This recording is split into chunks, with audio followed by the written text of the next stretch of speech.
is Tracy Sanders.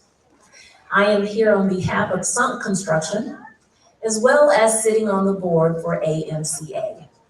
I've been with Sunk Construction now for 10 years. The last 5 years with Sunk has been focused around social responsibility and community development. And specifically, that has been through a DEI lens.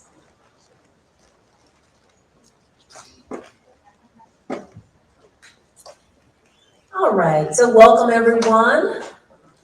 And as we begin to kick things off, we're going to have our welcome by a very special and distinguished individual, Ricardo Carlo. Ricardo is in his 19th year working for and on behalf of minority, women, small veteran, and disadvantaged contractors, many companies across the state of Arizona. He's been vocal when it comes to the law, when it comes to communities. In his career, he has done an outstanding job to ensure that diverse contractors are included at the top of the list when it comes to being given opportunities to really advance, to prosper, and to succeed. Will you please put your hands together for the president of AMCA, Mr. Ricardo Carlo.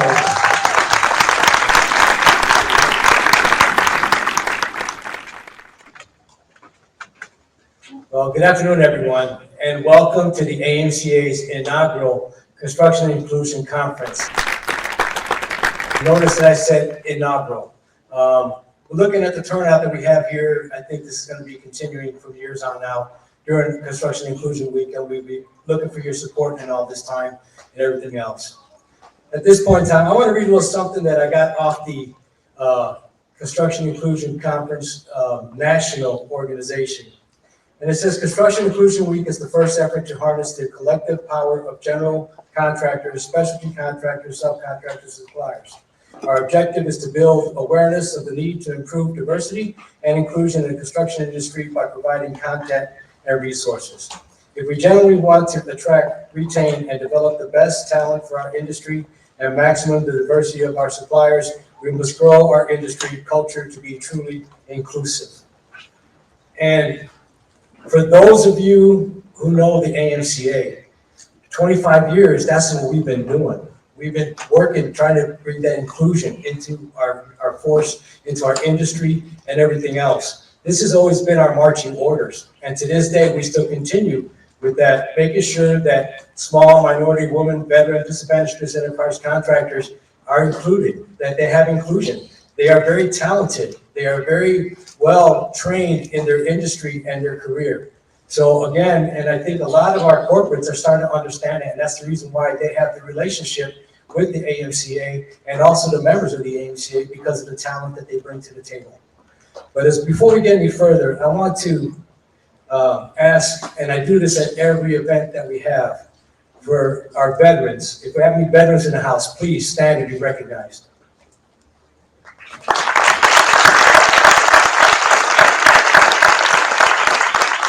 Thank you for your service. Any first responders? Well, you know what? Let's give them a hand as well, because these are all my heroes. They're the ones who run in when everybody is running out. So, and moving forward with the program, I'd like to introduce my board of directors.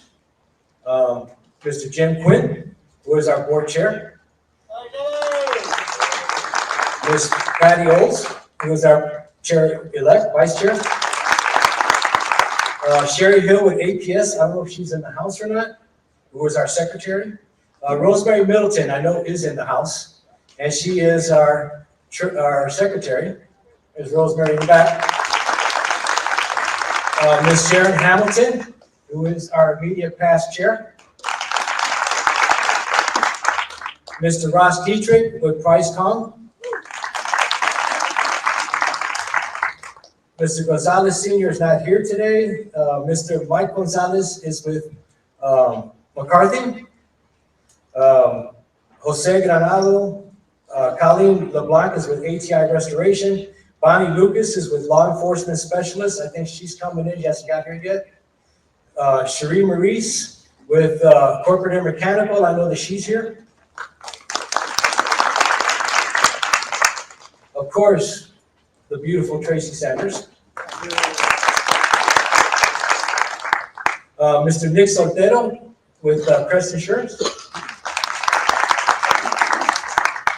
Ms. Karen Bikovich with Republic Bank of Arizona. I know she's here. She's somewhere back there. But that's who keeps this organization running. They're the ones who keep me in check and make sure I'm doing what I need to do for this organization and for our community as a whole. So I thank them because we have a great board. They are a working board. So, and then at this point in time too, I want to also recognize our Workforce Development Chair, Rosemary Middleton. She was just here, went back that way. But also the conference committee, because without them, this would not have happened. And I think they've done a phenomenal job. I hope you all agree. So we got Ms. Patty Oates, who was the chair of the committee, Mr. Freddie Hernandez with Kaylee Jordarski. Did I spell that right? Okay. Tracy Sanders, Wendy Taylor, Jim Quinn, Sharon Hamilton, Sherry Maurice, Cecilia Perez, and the vendors. I'm part of every committee, so. And then our vendors, Graphic Ideals, Great Impact, and SRP for making this all happen for us as well. But again, I want to thank you all for being here. I think this is very important. We got some great speakers that are going to be bringing a lot of information.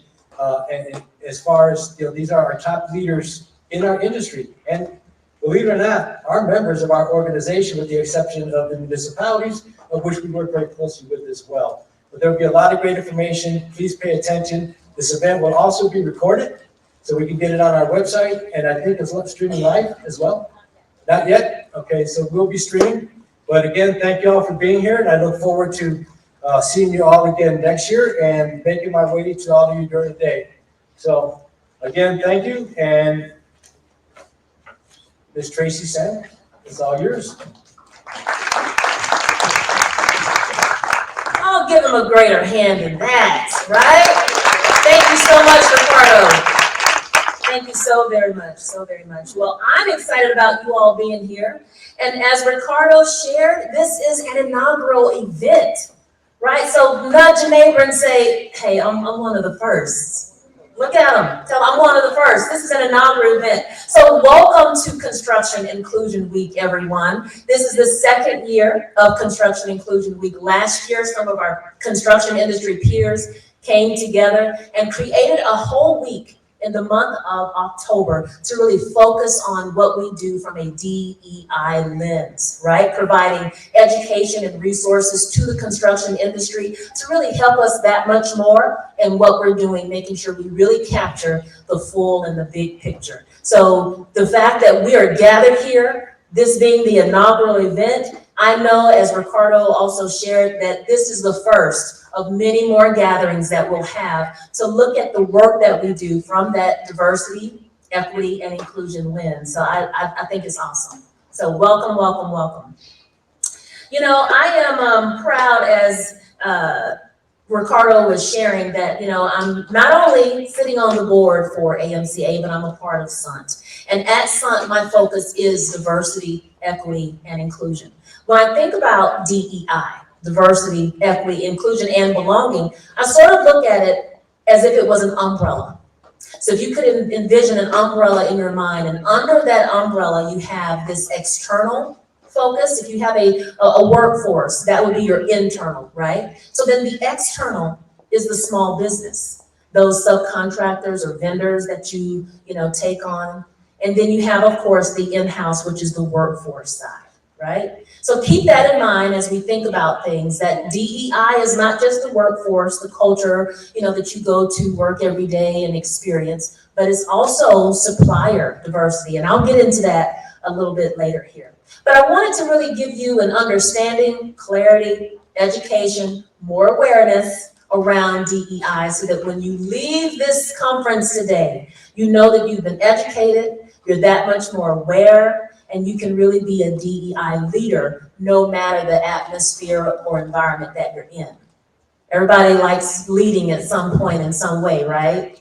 Even if you're leading your own stuff, right? So tell your neighbor, I'm a leader, I got this, I got this. So, I mean, there may even be some pop quizzes at the end, so just, keep in mind what we're doing. Pay attention, pay attention. I know you're eating, continue, but please pay attention. So what is DEI? Is it just this trendy thing? Just if you can raise your hand, who feels very confidently that they know how to define DEI when someone mentions it? Yeah, that's good. That's good. At the same time, it can be very confusing. What is this? Is it affirmative action? Is it EEO? Is it trending? Here we go again. I'm sure that some of you may know individuals or co-workers that just are tired of hearing it. You, every now and then, may be tired of hearing it, right? Because it has really bubbled back up in such a grand way for us to really look at life and work and what we do from a different lens, right? So let's break down what is the D, what is the E, and the I, right? But even before we do that, for clarity, what is affirmative action? Because DEI is not affirmative action, right? So affirmative action were those programs, those policies, information that organizations needed to put into place to sort of right or redress some of the wrongs or discriminations that happened in the 60s. EEO was the law that was needed to make organizations or to create some compliance for organizations to follow those policies, to follow those programs. So that's the difference between affirmative action, EEO being the law, and then you have DEI. DEI is all about the culture.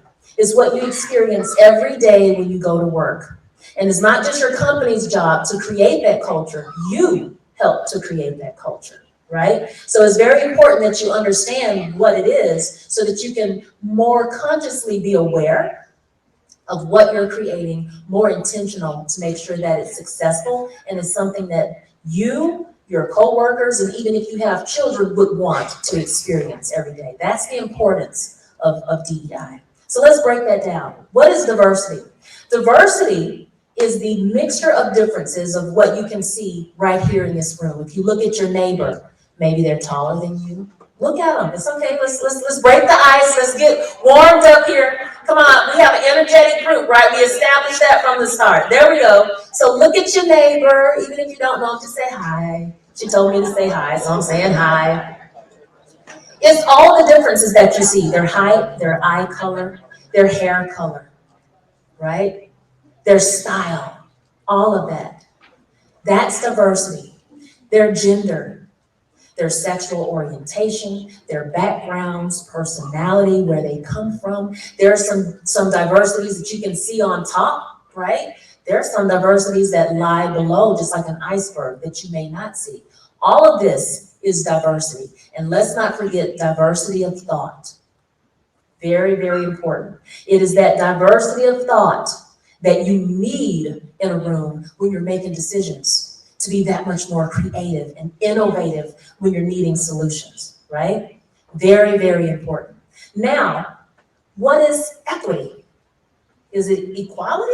Is she trying to say equality or equity? Are they kind of the same? They're not the same. So let me give you some differentiation for equity. Equity, let me do it like this. If I call 3 individuals up to change one of these light bulbs, chances are those 3 individuals would be different heights. It would be equal of me to give all 3 of those people one crate to stand on to change the light bulb. That's equal, right? Wouldn't you agree? Yeah. Equity says, you know what? Maybe one of those individuals are a little bit shorter than the other. So how about I use one of those crates and I slide it underneath the other person so that they can successfully change the light bulb as well. It doesn't take anything away from one of the individuals, right? They can still successfully get that done. But it creates a fair playing field now for this shorter individual to be able to be successful in their accomplishment as well. So that is the difference between equality and equity. Now let's take a look at inclusion. Inclusion can be a little bit harder to describe, but Nevertheless, please keep in mind that as I describe inclusion, it has to be intentional. It has to be, it doesn't happen. Diversity is easy, it happens, it's who we are. But when it comes to equity, that is a choice, that needs intention.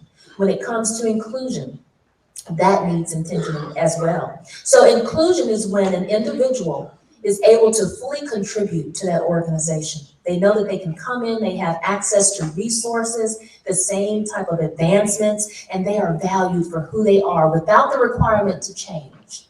That is being included, right? I also liken inclusion to not just, getting an invitation or a ticket to come into the party. Okay, you're here. But inclusion is when you get asked to dance, to help create that party, right? That is truly being included. So that's the definitions of D, E, and I, just to let you know. Now, when we look at D, E, and I, again, we look at the workforce. That's how we sort of liken DEI to, oh, it's the workforce program. But under that umbrella is also supplier diversity. Excuse me. So with supplier diversity, it's all in the name, making sure and giving diverse businesses the fair and equitable access to be included on opportunities so that they can prosper as well, right? So this is all a part of DEI as well. Now you ask yourself, so then, what's the point? Is that really necessary? Because when we're trying to meet goals, when we're trying to do these goals that we have to do it because they said so, we have to consider supplier diversity. Why is this even necessary? It's such a runaround, right? This is a business case and why it's very necessary. When it comes to supplier diversity, back in 1953, the Small Business Act was passed by our President Eisenhower, right, to support small business because not only for our U.S. economy, but for our communities as well. Small businesses help to drive our economy. Small businesses help create jobs. For an organization, it truly shows that an organization values and understands its social responsibility within the community, right? So it is absolutely important and critical that you involve small business because they have such a role to play. And the government is very stringent when it comes to how you go about that and that you do include small businesses. That is supplier diversity. That's how your organization wins. That's how our country wins as well when we include small and diverse small businesses. So why does this matter? And why is it even necessary when it comes to, creating goals and how to meet those goals and so on and so forth? Well, when you're able to really commit to looking at your jobs through a DEI lens and creating those goals, it shows that you're committed. So I have a call to action for each one of you as individuals as well as your organizations as well. The call to action is, do you have a program in place? Even if it's a minimal type of program in place, what commitment do you have toward DEI for your employees and even for maybe the vendors that you use and that you employ? So ask yourselves, what does my DEI commitment look like? And this could not even just be at work. Think about the organizations that you are involved in outside of work, right? From a community level. Is there any type of DEI commitment? And if not, here's another government slogan, if not, why not, right? Because it's very, very important. Excuse me. Everyone stands to benefit from it, and DEI absolutely has a positive impact on what we do when we apply it and when we are intentional about it. So today, what we're going to look at are goals. That's going to be one area. Goals around how do we set those goals? How do we measure those goals, right? A second thing that we'll look at is how to meet the needs of our workforce, right? What does the workforce need every day? How to create that fulfillment? What makes a difference in those cultures? And then as well as we'll hear from industry leaders on what success is. How are they implementing DEI? and what is successful to them, right? And then maybe that will inspire you to define your definition of success from a DEI lens. So before we jump into that, one last thing, keep in mind that we all have our part to play when it comes to DEI. You can make a difference with one person, but together, we truly accomplish more. So are you ready to hear? Let's do this. All right.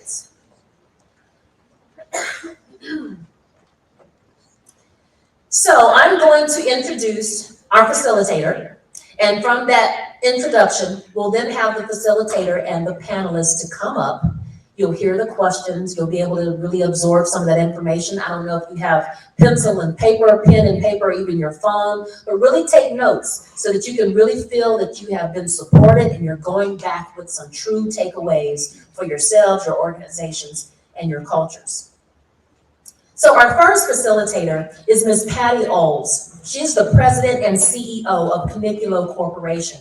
Patty has been working with contractors, agencies, and project teams to meet contract and workforce utilization goals for over 20 years. Most recently, Patty was the compliance oversight monitor for ADOT's largest highway project, the South Mountain Freeway.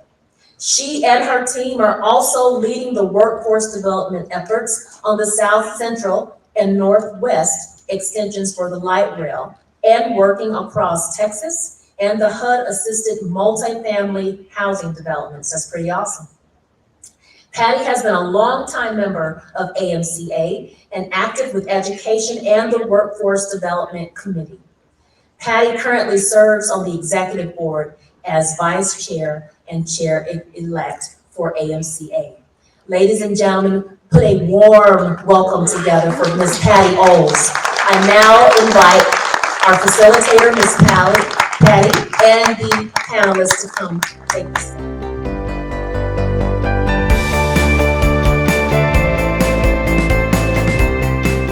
Thank you, Tracy. So if you've looked around the room, this is different than anything that we've ever done at the AMCA, and it's a different audience for a specific reason. Because to grow success in diversity, equity, and inclusion in our industry, we have to start talking to peers and our project teams and amongst ourselves and colleagues about how do we do this well, and how do we do this well here in Arizona and across the region that we serve.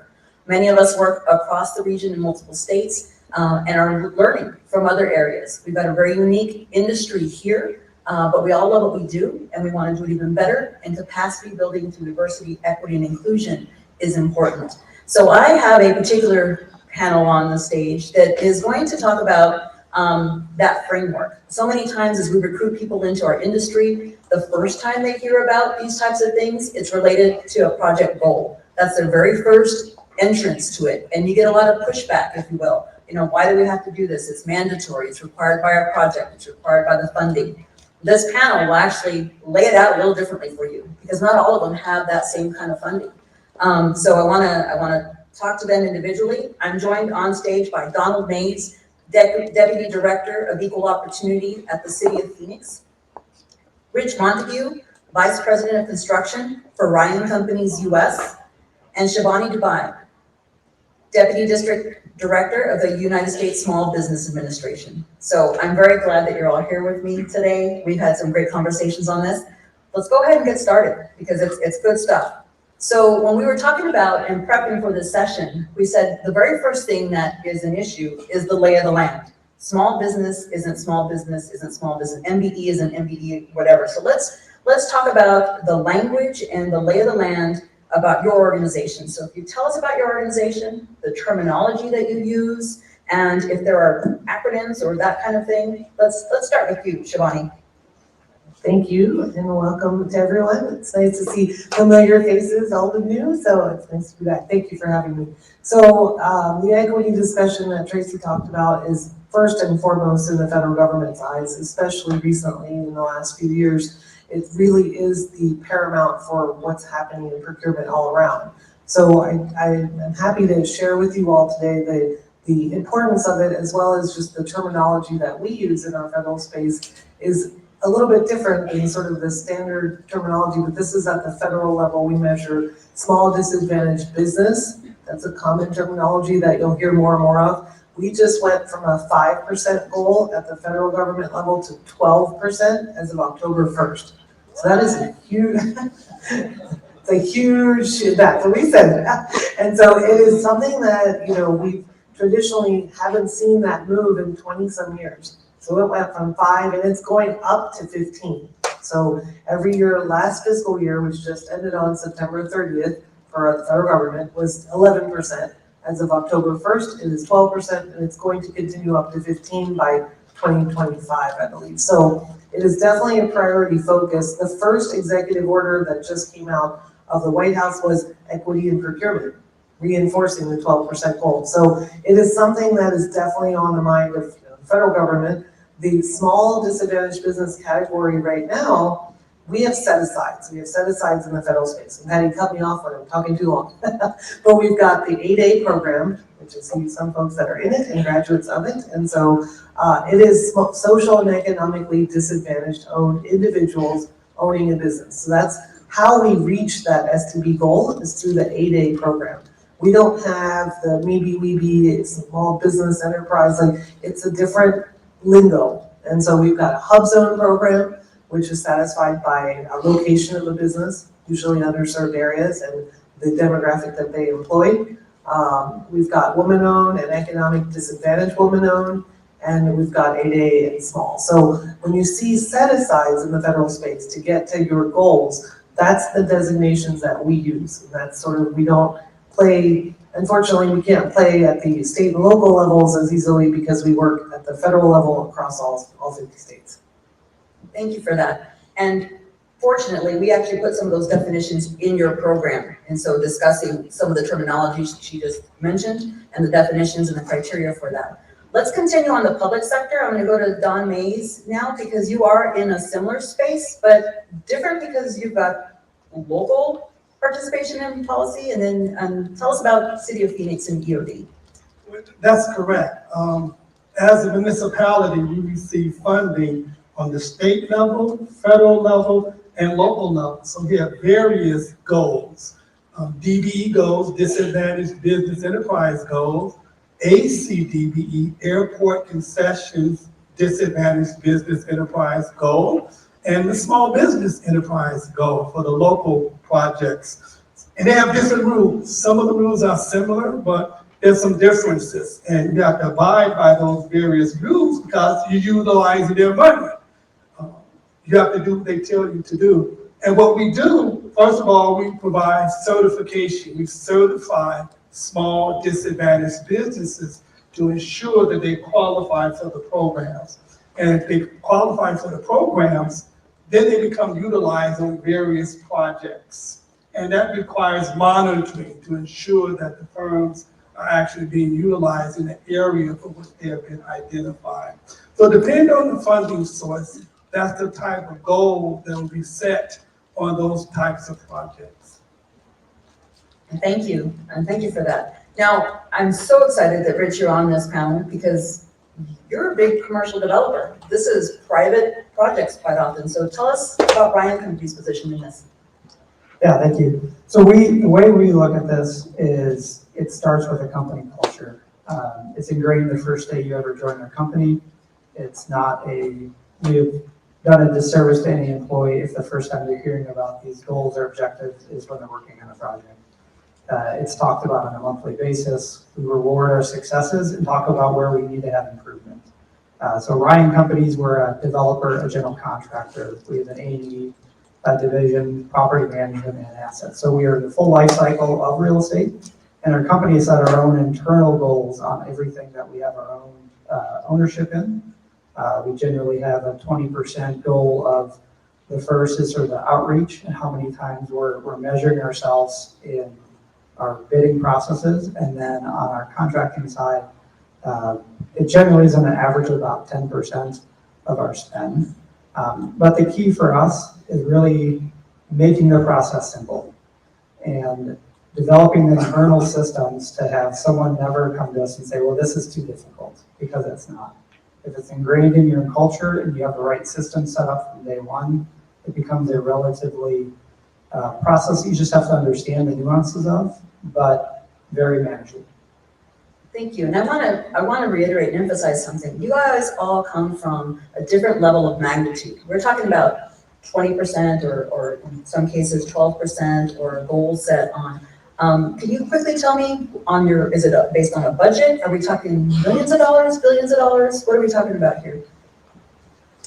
In our space, it's trillions of dollars. So yeah, we are doing, as an overall goal, it's 23% of all federal spending has to go to small business, and then you have the subcategories from there. So it is definitely a large dollar value. In Arizona last year, it was 1.7 billion to small business. Thank you. On the federal side. On the federal side, DBE goals, we are in a race and gender neutral environment. And what that means is we don't set contract specific goals, but we do have an agency goal. And what we do, we require that firms who bid on our projects individually, that they do what we call outreach, significant outreach to meet a commitment that they give, and hopefully they'll meet that commitment throughout the life of the project. But on the SBE side, we do set goals on the SBE side on contracts, contract-specific goals. And those goals can be anywhere from 5% to 15 to 20%. And it depends on the budget. That's one element we use to set the goal. But it also depends on what can be subcontracted out in that particular project and availability. Are there small businesses available within those scopes of work that can be subcontracted out? And those are the three variables that we utilize to set a goal on the SBE side. Thank you. So on the private commercial side, the way we'll look at it is sort of project specific, and then also from a global standpoint, we ask each team to develop a specific plan based on the product type that we're developing. They will be measured individually, and then from a corporate standpoint, we're about, I think about $200 million that are in our EBI focus. But it's really, we want to be at the specific level, at the project level, to really get a personal touch to any one project. Thank you for that. And I think you're answering one of the questions that we came up with. So this panel said, here are some of the questions that we get from prime contractors on our projects. And one was, why are the goals so high? Why are you making us do this? And I think you laid out some of how it comes to be, but what would you say to that contractor that comes to you at that table, that goal setting table, on why are the goals so high, Don? Well, first of all, I try to assure them it's not a made-up number. We just didn't pull a number out of a hat and say this would be a good number to attach to this project. There's a methodology. As I indicated, there's a method to establishing the goal. And we believe once the goal has been established, it's reasonable and attainable. And the goal is not developed in a vacuum. There are engineers at the table, project managers at the table. The goal starts with me and my team, but I bring in those other individual experts who know the details about the projects to assist me with developing a goal that is reasonable and attainable. Thank you for that. I actually want to ask the other two of you, what counts? What counts towards that goal? So Shivani, I know yours is very specific. So tell me what counts towards those goals. So we measure things at the prime contracting dollar level, but we also have subcontracting goals too. So depending on the magnitude of the contract, subcontracts will also count with the diversity goals that are established through the contract itself. So ours are also, there's a methodology there, and it does involve, the 24 CFO Act agencies all have separate goals. So they're not all 23%, there's a roll up. But it's not just arbitrary in the sense that the Department of Defense, their construction side of the house, they're the ones that are taking most of that, onto their realm. So that's sort of the way the numbers kind of are comprised. It's project specific, it then rolls up. There's a small business plan from the onset with all the cabinet level heads in the very beginning of our fiscal year, which is happening now. And then they go ahead and execute on those plans. So that's kind of how it works on our side. Thank you. And Rich, on the private side, what counts in your arena? On the private side, we are looking at it in sort of two phases. One, during the bidding opportunities, how often has our team been reaching out to individual teams that can qualify for that?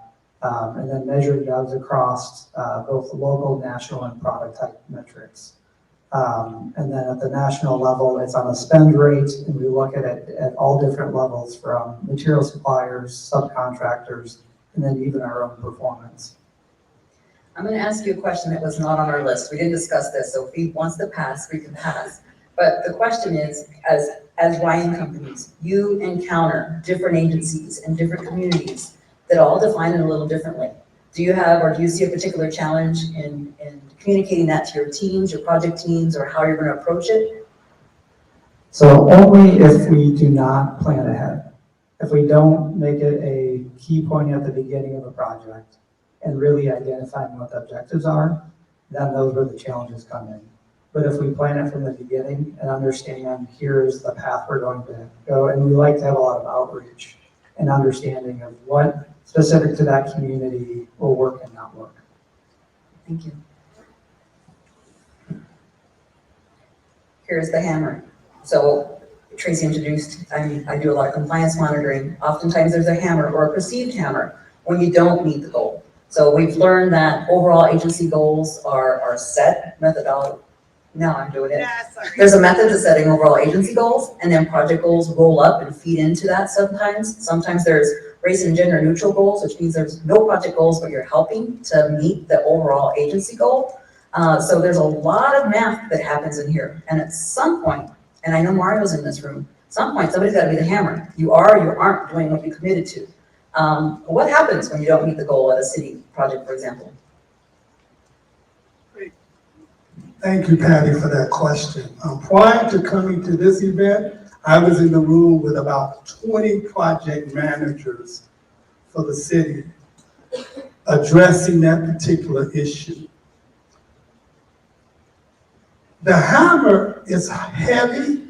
However, if there's good monitoring throughout the project, there's open communication with the project manager of the agency and the project managers of the prime contractor, the hammer doesn't have to be as heavy at the end. But if there's a prime contractor that just doesn't want to adhere to the federal or local requirements, then there's the possibility of some type of remedy, some type of liquidated damages. You try to avoid that as much as possible. I'm going to assist the prime contractor in demonstrating legitimate, good faith efforts. And what that means to me is that they did something good toward meeting the goal, utilizing their efforts. That's what I look for. Thank you. Shivani? That's a great explanation. Thank you, Dawn. So yeah, agreed with the planning gets done. From our standpoint, because those goals are set at the highest, cabinet level agencies, we give out a report card at the end of the year. So our report card will tell an agency how they're doing. No one wants to be anything but an A student. So there's a lot of things that happen between the closeout to why didn't we meet that. So generally speaking, that check-in happens along the way, but there's also the what gets measured gets done kind of thing. So as that's being set from the top, you'll find that there'll be increased emphasis on the areas where someone maybe didn't meet the 3% hub zone or the 3% service disabled veteran goals. You'll find that there's more emphasis on it now because of the SDB goal. So much more attention is being paid to that up front, so we don't run into the the hammer question, but it does happen. And thank you. Sure. So from our own internal process, we ask each individual to create or develop a specific plan how they're going to address this. But then also we continue to have a measurement system throughout the course of every project. We have so many diverse groups within the company. The metrics can vary from division to division, but specifically in the construction, we set the various metrics, and they have stretch opportunities to increase their salaries. And part of that is by sort of the carrot option of by exceeding expectational goals, they can have financial incentives within their own group to exceed if they're exceeding those opportunities. Thank you for that. Now let's get into the project perspective. Many of you work with primes and subcontractors, and as projects get larger, there are many more tiers, many more vendors, and maybe subprimes or other folks involved. One of the questions that we get quite a bit from new primes or folks or even subcontractors, why should I consider a small business to do the work that I do? If we can self-perform that or we have our regular vendors, why do I need to be looking at additional vendors? Let's start with you, Don. That's a question we receive quite often. And I remind them that this project is federally funded. And they have requirements in this project for local funds. They have requirements, ordinances that require the utilization of small disadvantaged businesses. And I remind them, you read the terms and conditions. You read the boilerplate language. And for that reason, we must hold you to that responsibility of utilizing small disadvantaged businesses. But also I have a passionate conversation with them. I say, you remember when you were small. You were small at some point, and someone helped you along the way. Whether it was financing, whether it was labor, access to capital, at some point you were small. So in order to continue to grow as a larger company, I believe it's advisable that you utilize someone else that is small, because you're bidding on these federally funded and local funded projects. It's a requirement. And it's just that simple.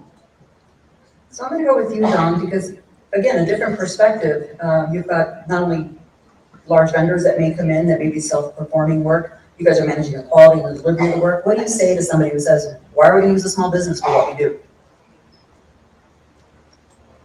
So for our perspective, it always starts with do the right thing.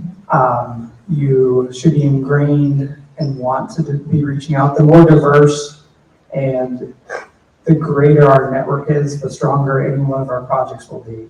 And that's sort of the key to our success. It creates new ideas, it creates new visions, it helps expand the opportunities.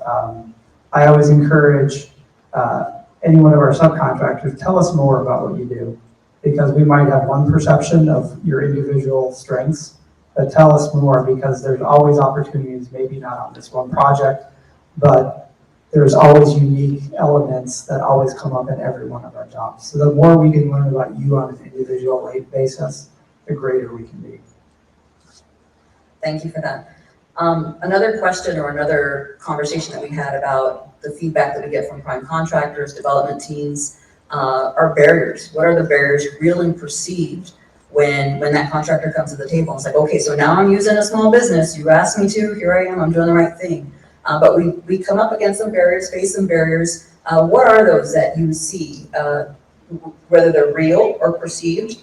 What are those barriers? And then what are you saying to primes and those teams to address those? Shivani.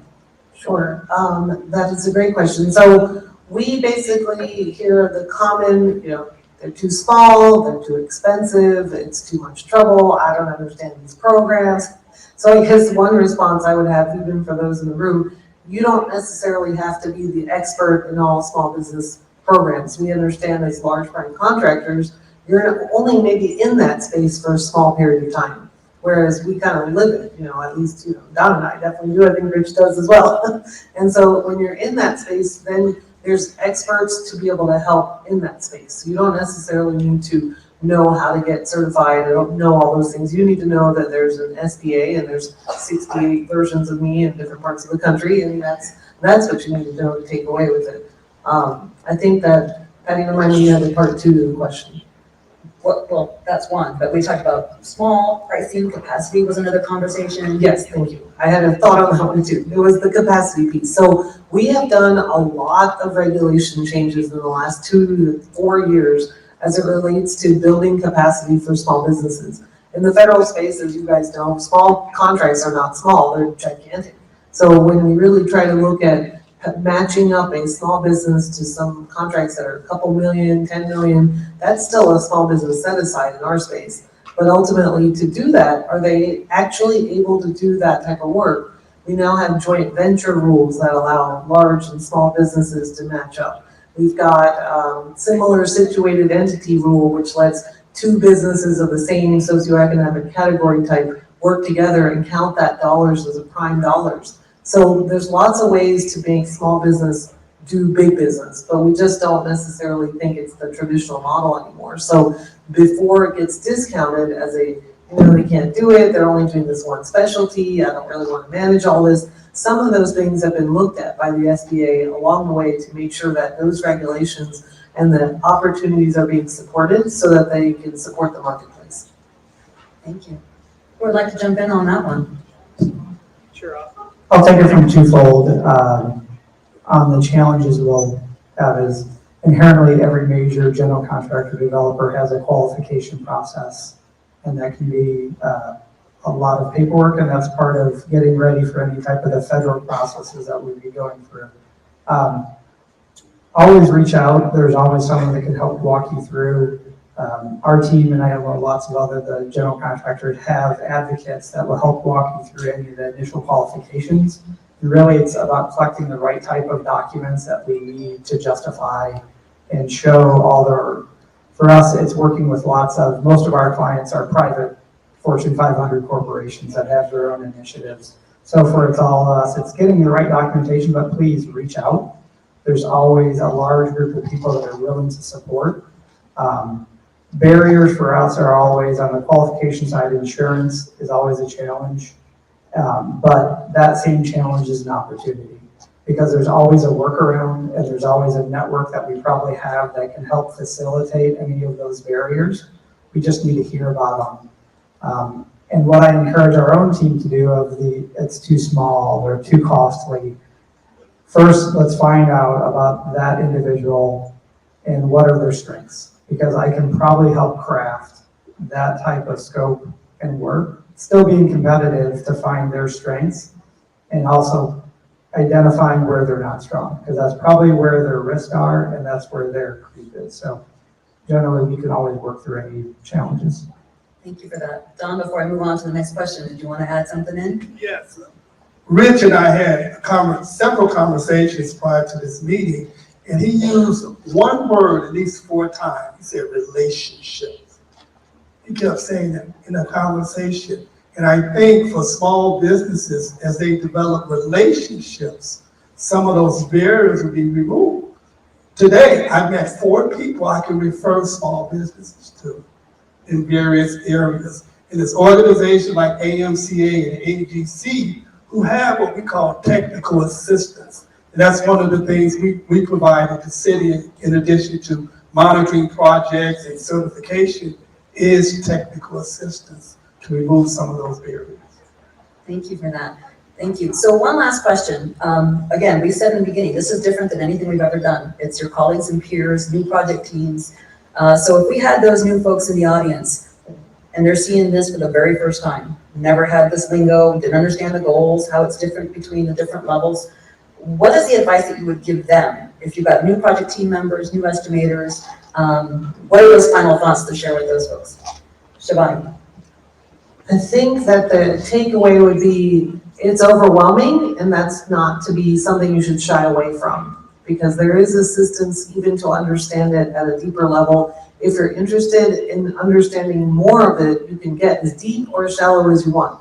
But in the end, as prime construction firms, you want to get the job done. We want you to get the job done. We want it to be successful. We want you to make a profit. We want everybody to win, right? So there's ways to do that without being the next DEI expert. So I don't want you to feel like you can't figure it out, so therefore you're not going to do it. So the takeaway would be, there's the Small Business Administration, there's our Procurement Technical Assistance Centers, there's our Small Business Development Centers. We have umpteen grant-funded resources that are out there supporting this effort and these efforts. So we don't want you to feel like there's no assistance to help you walk through it or navigate it. We absolutely want you to stay at the table, stay engaged, and as Tracy mentioned in the beginning, she set the tone perfectly. This is about our communities, and it helps to be from the ground up and from the top down, and we can get there. Thank you. Thank you. Rich?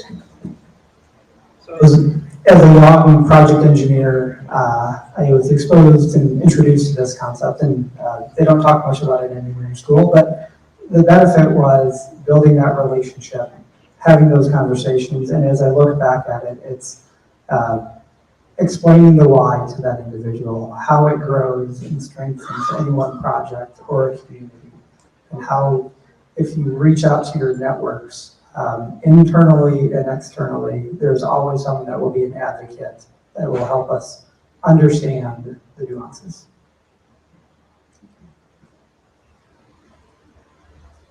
What I would like to leave you with is that our programs lend a hand up.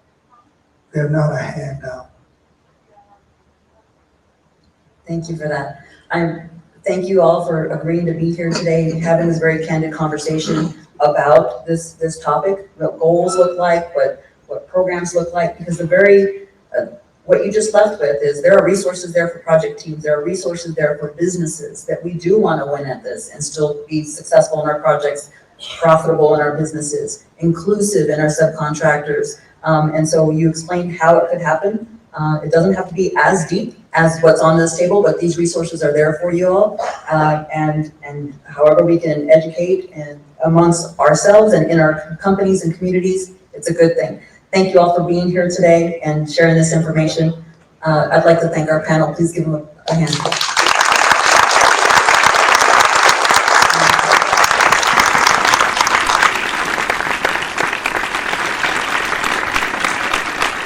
Those were some awesome answers, right? I really hope that you all were really able to take notes or whatever it was. Some of the key takeaways that I even, got from that is teamwork. Teamwork is absolutely possible and necessary whenever you're doing contracting. Teamwork. You may not have all the answers, and that diverse thought is very valuable.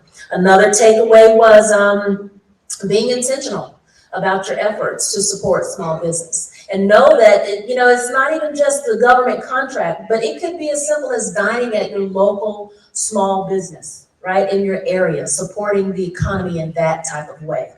Another takeaway was relationships. Relationships is so very important, especially when it comes to the DEI lens, because it helps you to get to know individuals, what those needs are, and how you can help one another, how you can collaborate. So when it comes to setting goals and meeting those goals, those relationships are very important as well. And then ask until you get the answers. So many times government contracting can be very cumbersome, can be very, very detailed, but continue to ask, reach out for help so that you can get those answers that you need, right? Very, very important.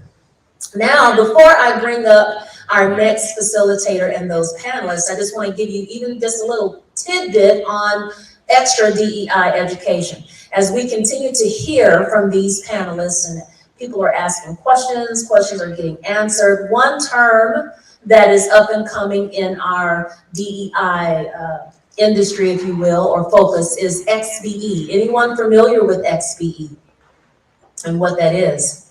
So you heard many individuals talk about goals such as around MBD or WBE or MEBE, WEBE. You've heard of all these types of acronyms, right, to describe categories of small business. Well, an up-and-coming term is XBE, which is an umbrella term that you can use when you're trying to name multiple categories of small business so that you don't get tongue twisted in saying it. So XBE grabs all of those acronyms, and many times it's used as XBE utilization, right? XBE businesses. So just a little bit of information. Nudge your neighbor, say, I got that.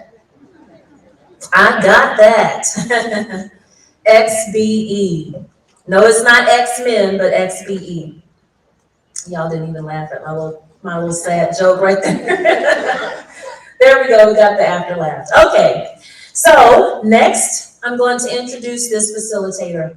Before starting with McCarthy, Kent Lane. He worked with the city of Phoenix as their business engagement program administrator, and he worked for ADOT as the small business and workforce development officer for over 12 years. He enjoys listening to podcasts, learning about neuroscience, smoking brisket, and he is a Sun Devil fan. Kent also loves helping people and watching reality shows like Amazing Race. Will you put your hands together for Kent Lane, the facilitator for our next session? Kent, will you and your panelists please come to the stage?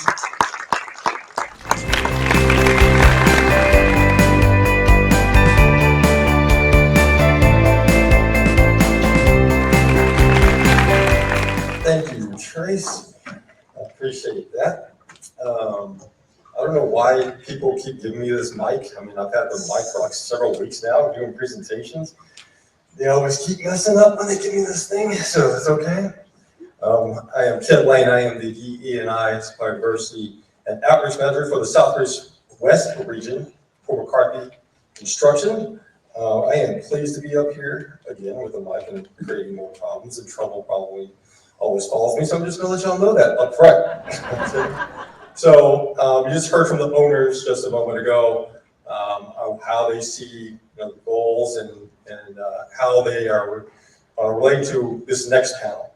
And the next panel, this is our intensity zone, not to be confused with Top Gun and Danger Zone, not to be, I appreciate everybody here that is participating.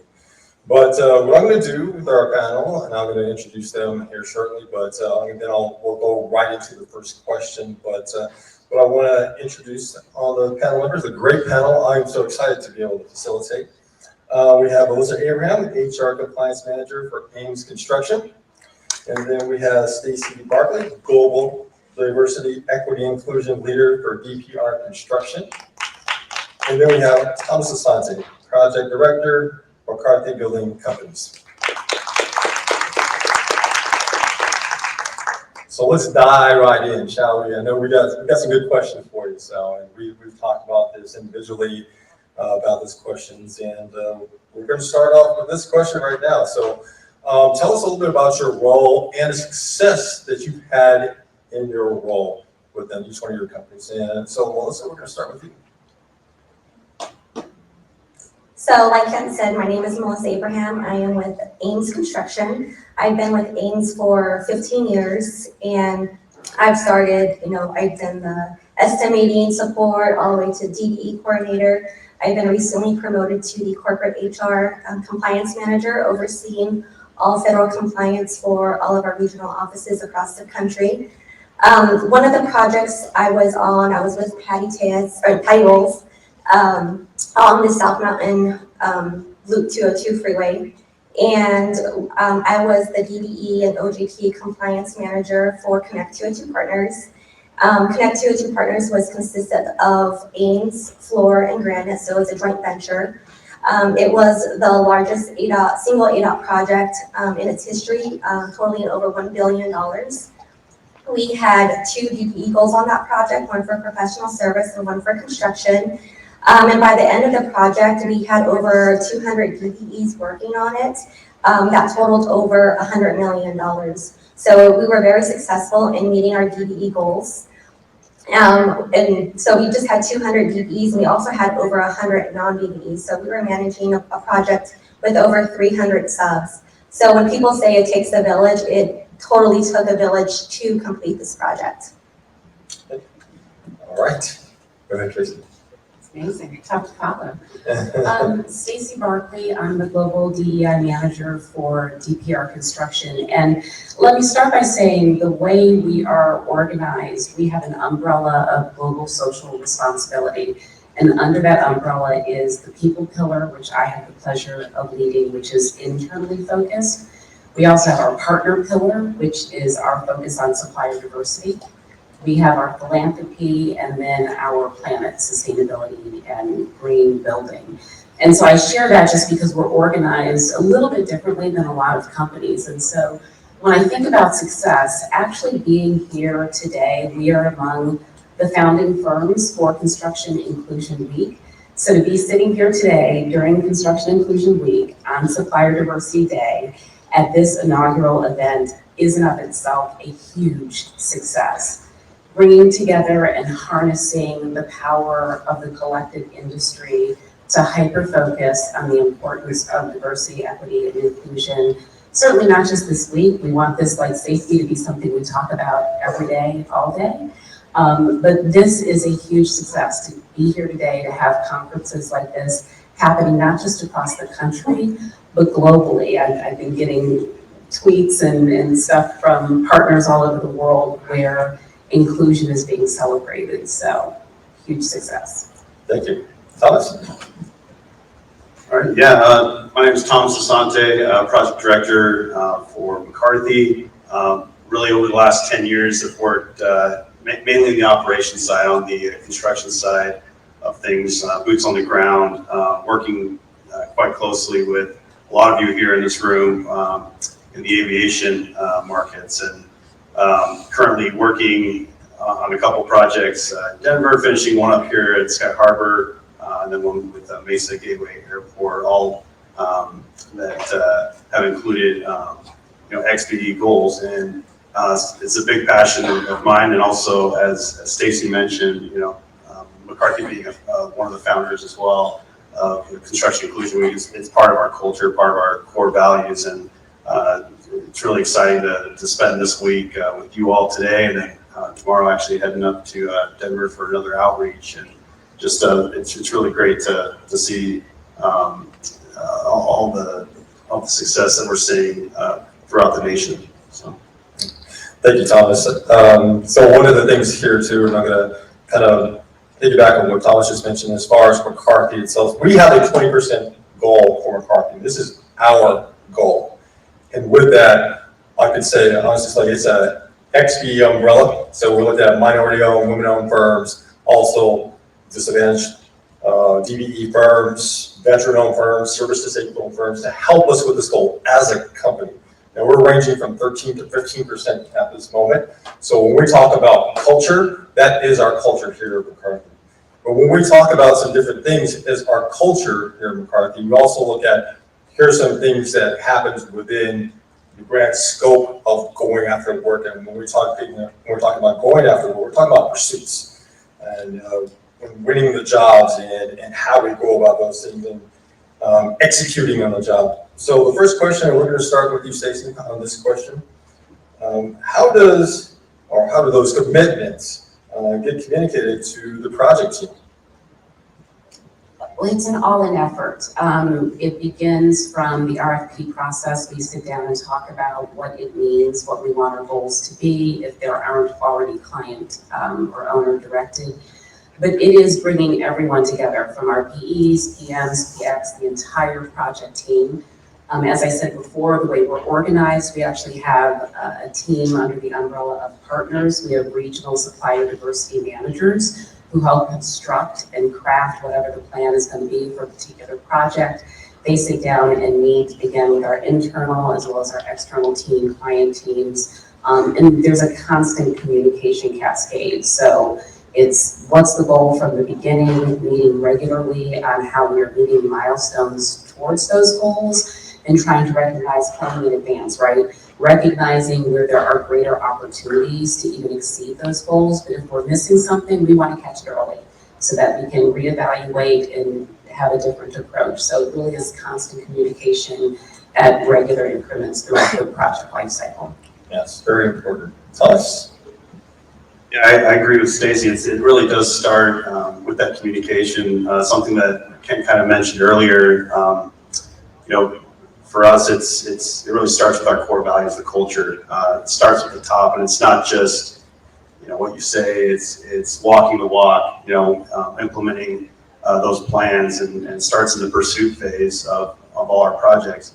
But going a step further, it's a culture of the whole company nationally on all of our projects. And so, where we've seen a lot of success is just like what Stacey mentioned, is making sure that everybody on the team, new hires that are coming to McCarthy, or new trade partners that are working with us, or consultants, that we're all working together, whether it's our clients and our trade partners, understanding what our goals are, how we're going to go out and execute those, and constantly working together.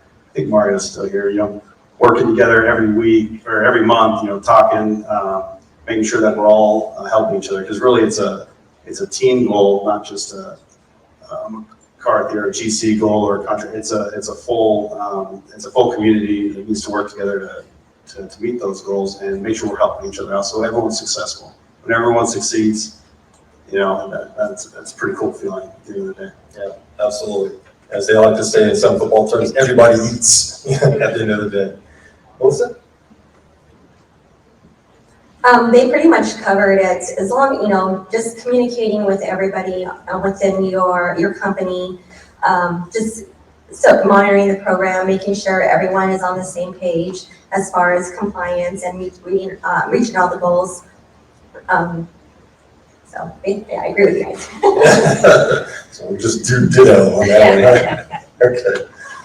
Moving to the next question, and Thomas, I'm going to have you start off on this one. How important is it to get different parts of the company involved in this project?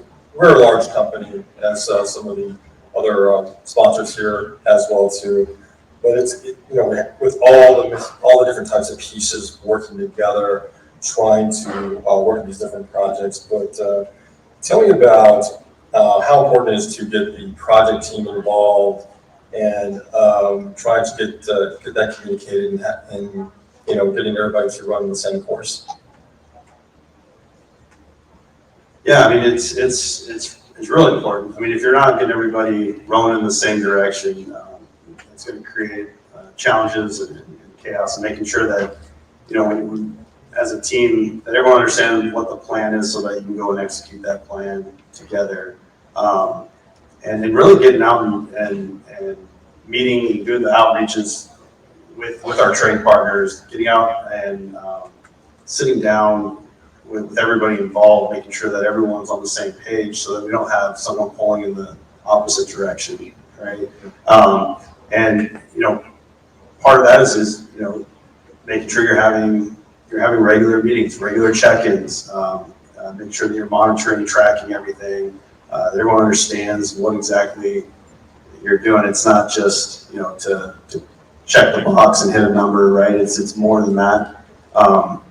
Something else that's important is also getting out and training and mentoring those in the community, not just the trade partners, but those young folks that are in school right now that might want to join the industry, and making sure that we're getting out and training those and giving back. So all those are I think from a communications standpoint, that's really important.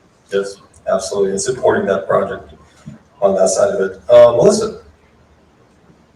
So being on the 202, like I said, it was a joint venture. So all three of the partners are established companies, having their own policies and procedures in place. So in the very beginning of the project, we all worked together and we met numerous times, weekly meetings, and having everyone get involved. We had representatives from every department attend these meetings where we could go over the progress of the project, any issues that we're having, so we can all resolve them there. And then also just communicating with everyone and being a part of the procurement process. I was a compliance manager, and I was part of the procurement process. I had to sign off on packages. I had to sign off on the award contracts. So just having everyone involved and able to ask questions and get those questions answered is very beneficial. Absolutely, I agree. How about Stacy?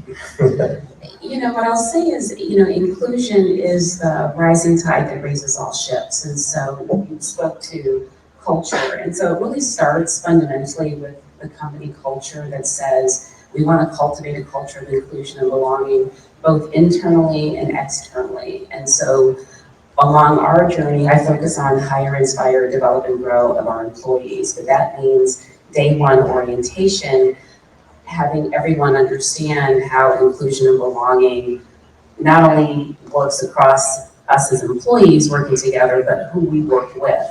And so I just think our perspective is who we partner with, how we partner is as much a part of our culture as the folks that work for us every day. Yeah, absolutely. Super important in that fashion. So let me ask this next question. So And we're going to start with you, Melissa, with this question. So once you have firms that are on the project, you're plugged in, what are some of the strategies or tactics to be sure that we're able to perform the project successfully? So one of the things we did, we had technical assistance to not just DBEs, but all subs. So if they needed help with certified payroll, payment reporting, a lot of the subs on the 202 weren't familiar with federal contracts. We all know with federal dollars comes federal requirements, and they weren't really up to speed with everything that had to be done. Yes, it was in their contract, but do they read everything? No. So having a point of contact where we could reach out to them to assist them with any kind of assistance that they may need. We had informal meetings where we would have subs come in. We'll tell them, hey, bring all your payrolls, and we can walk through the process with you. We had, small businesses like owner-operator truckers that they were trucking firms, so they really didn't have to submit certified payroll. As soon as they hired someone, they became a firm, and they had to submit it. They didn't know how to do it, so just walking them through the process and having one point of contact for the subs was a great tactic that we used on the project. Awesome. Thomas? Yeah, similar to Melissa, we also implemented some work sessions, and I see a few folks here, Patty, Wendy, Lindsay, who kind of led that on the G4S1 project, at Sky Harbor, and really created and formulated those workshops, I guess, to really help out those that might not understand the way that the pay application needs to be formulated on backup that's required, or, going to closeout and what documentation is required and how to make sure that, you're not having to revise and resubmit those documents multiple times. So those were really successful, even during COVID, having those workshops and making sure that everyone could attend and going out, and then just the regular one-on-one. Our teams spent a lot of time mentoring and teaching on site, and then also via meetings and phone calls, things like that. But one thing that I remember probably about a year ago or so, or a couple years ago, there was a firm that had graduated from the SPE program, which was great, right? And they decided to take on 4 XPE trade partners, and they brought them on the project, and they took it upon themselves to train those firms, and that's exactly kind of what you want to see, right? It was pretty exciting and pretty cool to see our project teams see them be successful by training others, and everything from safety to administrative type items was really important. Just making sure you're taking the time and setting the tone for the team to make sure that that's happening will just yield a successful project for everybody. So. Awesome. Thank you for sharing. Melissa, I'm going to start with you in this question as well. So we know that there are some requirements that happen from the municipality side, state, local agencies in that fashion. So how are these requirements plugged into your construction and project management approach? So when we have a project, especially with a DBE, we always try to build a little bit more time into our schedules. So, if you have a new DBE that you haven't used before, you don't know how their work is, if they're consistently on schedule, or, right now we have labor shortage, we have material shortage. So just building a little bit more time in your schedule. And then also part of the requirements are your DBE goals. Having one person monitor your program. If you have one person that can, gauge where you're at, where you need to be, and if you're going to meet your committed value, that will help you. So you get to the end of the project and you're like, oh crap, we have a month left of the project. There's no possible way to substitute some more DBEs in. So for AIMS, I'm that person. So I monitor the program. I send out monthly reports out to all of the project leads. So like the PE, the PM, construction managers, operation managers, just so they're all on the same page. So I can be like, hey, we're coming up close. We have a few months left of this project. are we still projecting on meeting these goals, or do we need to look at, alternatives? So just having one person monitor the program, that will help you in reaching your requirements. Thomas, take that question. Just to add to that, I agree totally with what Melissa was saying. I mean, that's exactly what we do. The same thing, is making sure that we're checking in and making sure that if we see an issue, we're making sure that we're getting people involved. We also look for opportunities for those that might not be certified as it should be, right? Helping them through the process. Those regular check-ins really help, making sure that you're taking out the plan that you established early on in the project and referring back to it and say, are we following our plan, right? Checking in, making sure that that everyone's bought in, and as there's changes in staff or team members or go to other projects or whatever it might be, making sure that we're constantly just kind of reminding ourselves what that plan is. And you said something earlier, like building enough time in there is huge.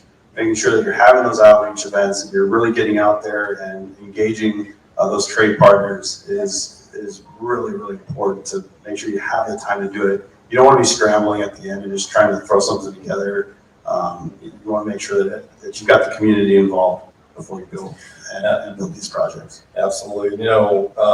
As we look at these things in light of, there are the requirements on the federal side, the local side as well, of good faith efforts, and what does that look like from different GCs have different ways in how they do those things, but there's always that standard language that's happening on these contracts.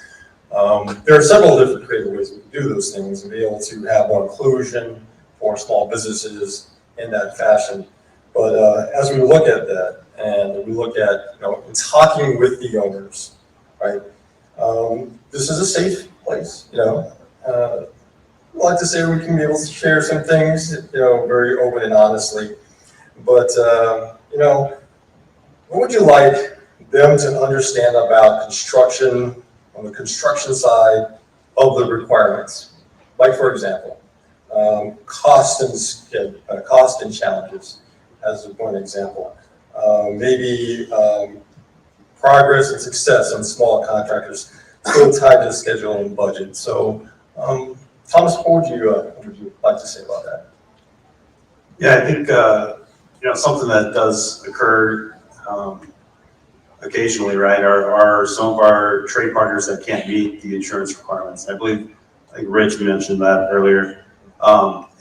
Just making sure that we're having those open conversations with the client, with the whole team, understanding, what that might mean, right? And whether it's cost, or maybe there's an exception that can be made for that contractor, or we can get them, some other insurance providers, things like that. But a lot of times we will run into situations where it is cost prohibitive to do certain things, and just making sure that our clients know that we're a full team and we want to be successful. We want to pursue this, but we might have to make a few accommodations or look for other avenues to make sure that we meet all the requirements. So, thank you. Melissa? So one thing for the owner to know is when they are assessing either like sanctions or penalties for the contracts, understanding that if the subcontractor caused it, we're going to flow it down to them. On the 202, we had non-compliance points that were built into the contract, and each point was $8,000. So if we had a sub on the job and they had a lower tier start on the project without the SRF submitted, that was 2 points. That was $16,000 that we would be assessed, and that we would flow it right down to the sub.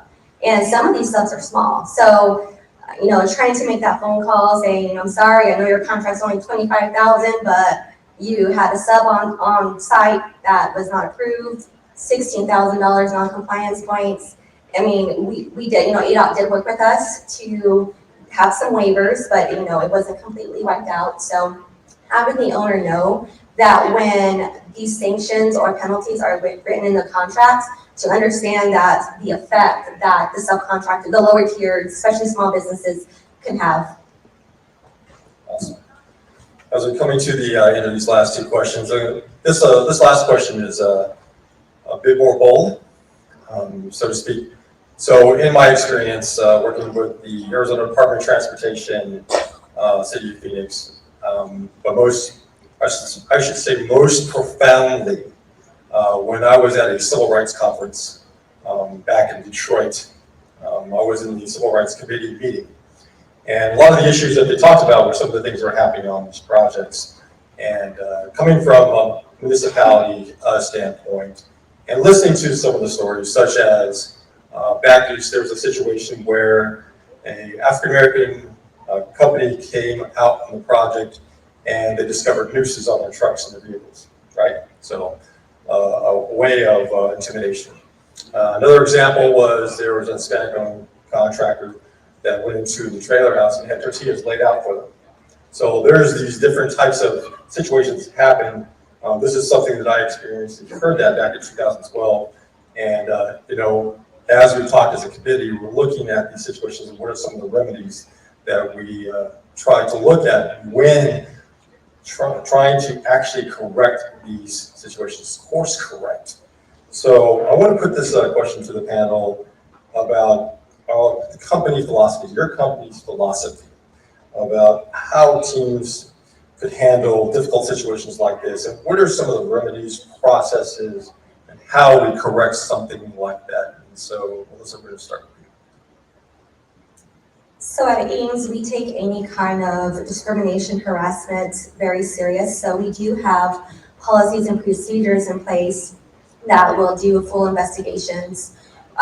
Anyone that feels that they're discriminated against or harassed, they can go to the immediate supervisors, or actually any supervisor. They can go to the HR regional office, the corporate office. And we also have an ethics hotline that anyone can call if they're a witness to or feel like they're a victim of any kind of harassment or discrimination. So we do have these policies and procedures in place. And we, like I said, we take it very serious, and we do a full investigation, and we close it out and keep all of our documentation. So hopefully that kind of prevents any kind of discrimination. Thank you, Melissa. Stacey. So I love this question, and sadly, there is no shortage of ignorance or stupidity in the world right now.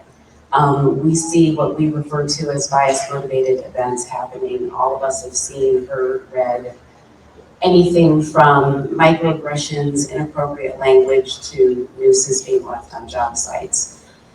And so there's the kind of proactive or reactive piece, which is having policies, procedures. We have a bias-motivated events protocol, which addresses everything from a teaching moment to we need to call the authorities because it's that serious or egregious. But it does begin, we were talking earlier about the company culture. Our point of view is founded in respect the individual and change the world. So we make it very clear at the inception of one's employment what the expectations of how we treat each other as human beings must be, what we will and will not tolerate on our job sites and our offices, etc. So policies, procedures, programming, training, education, all of those things are important, but cultivating cultures of inclusion and belonging that hopefully can help to mitigate them from even happening is where we really need to begin. Having conversations, again, like safety. I very much liken DEI, it's psychological safety, which is inextricably linked to physical safety. We know the industry, we know the unfortunate data points as it pertains to suicide. Psychological safety, mental health and well-being is a real thing. Treating people with dignity and respect is essential to that. And if we cultivate cultures of inclusion and belonging where that's happening proactively every day, we ideally don't need all the things to respond when they do, or when they don't happen. Thank you so much. Very well said. Thomas? Great. Yeah, absolutely. It's very serious. We take it very seriously. No tolerance at all for that kind of behavior. Definitely have policies in place, and like Stacey and Melissa mentioned, right? It starts with the culture, and so, you know, I can think back. We have multiple kind of like safety meetings, site-wide trainings on this topic, right? And making sure that everyone understands when they step foot on a McCarthy job site, what's expected of them. I'm assuming similar to both your organizations as well, and making sure that that's very clear. Unfortunately, those do occur, those instances that we don't tolerate, and we've had in the past take action and terminate individuals because of that. And so, yes, we have a hotline as well. We have policy procedures that are in place, lots of resources. I like that you brought up mental health, because that's something that in our safety meetings, we also incorporate that as part of the training on our job sites, because it's a real thing out there that we need to make sure that everyone's trained on to see the signs and be able to support each other. So I guess, yeah, zero tolerance, we take it very serious. Absolutely. That's something else with McCarthy as well. I'd like to add, and just kind of piggyback what you just mentioned as well too. When we look at all the implications of what could happen on a project and how we address those things, one of the things at McCarthy, when I first started there too, is how we look at subcontractors. We don't look at subcontractors as just that. We look at subcontractors as partners. And that's something very different and very real to me. Because when we say we're looking at you as a partner, we mean that as part of our culture. And as part of our culture, that's something we want to be more inclusive within our organization and as a team. So with that, I want to ask for some final last thoughts from the team. You did so well, by the way. Very, very, very good. I know Melissa was kind of a little nervous about this, but she's good. She's very good. So she did well. So I'm going to ask you, so what would you say to your colleagues as to why is it important for contractors to be inclusive on their projects? So we're going to start with you, Stacey. So it's not lost on me. If we look up here, I didn't create this, but I love to share this. Inclusion begins with I, but includes us. That's all of us. We all have a part to play. It is the human condition to want to be included, to feel like we belong, that who we are and what we do matters, that the people around us care about us. So we all have a part to play. Again, I help us feel included. So my parting words is, it's not exclusive to any one individual or group of people. The onus is on all of us to cultivate cultures of inclusion and belonging, and know that we are all directly impacted by that. Thomas? That's great. I like that a lot. The I and us, that's amazing. That I just think about what you said, Ken, with trade partners. Really, it takes all of us. I look at these large projects that we all build together, and it's not one entity, right? It's not just one of the GCs, or it's not just one of the clients. It takes a community, right? And that diversity of thought and including everyone in that, bringing those ideas, the innovation that comes with that diversity is pretty powerful. And so just, I guess final words there is this is a great goal. It's not just a goal, right? It should be something that we're doing constantly, because it's going to create a successful outcomes for all of us, whether it be our organizations, us personally, and our communities. So as we continue to bring together all of us from the diverse backgrounds and be able to take that and apply it to these projects, we're going to see some amazing things that we have, and there's a lot of evidence of that. And yeah, really excited to continue to celebrate Inclusion Week this week and every day throughout the year. Awesome. Melissa? So like Ken said, I was extremely nervous because I'm not this person being So on great. I don't know what stage you're and nervous. talking in front of people. I'm a behind the scenes kind of person. So this is completely out of my comfort zone. But so is diversity, equity, and inclusion, right? So when you have those conversations with people, some people might get uncomfortable. It's out of their comfort zone, but it's something we have to do. So, and if you look at, alternative delivery projects that are, that are coming out now, owners are asking, what is your DE&I program? How is it implemented? Who's going to manage it? So it's not something that, oh God, we have to do this. It should be something that you want to do. Because once we have more diversity amongst our industry, it's only gonna better our community. So, get out of your comfort zone, get uncomfortable, and let's get to work with more diversity. I think this is a mic drop moment. This is me personally. I feel like talking and saying a whole bunch more, but I'm going to leave it to this great panel and Melissa, Stacy, Thomas. It's been my honor, my privilege to be able to facilitate this panel. So let's give them a round of applause. Thank you. Show that you care.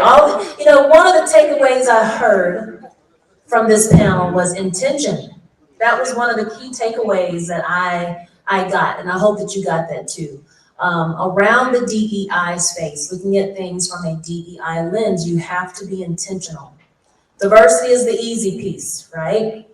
But having intention to create equitable opportunities, and then having the intention, being intentional about being inclusive, that takes effort. It takes you looking at your neighbor saying, hey, how are you seriously today? And meaning that in a sincere way. That helps to create culture. We could build a culture right here with ourselves, amongst ourselves, by our energy, by how we show that we care, by how we flow and function amongst one another. And that's what we experience in the workforce, right? Every day when we go to work. When we show that we care and we are concerned and we are intentional about being inclusive when it comes to small businesses, that's a whole nother way that we show that we're committed, that we understand our social responsibility when it comes to our people and our community by making sure that we extend those opportunities so that everyone, not just one or two, but everyone can truly win, right? Stacy, I appreciate you sharing just a little bit about psychological safety, because I do want to touch on that before we get to a break. So I know you've been sitting here so good and hanging on and absorbing all this good information, but I am going to give you a break in just a second. But psychological safety, in the construction industry, our numbers are astronomically high for suicide rates.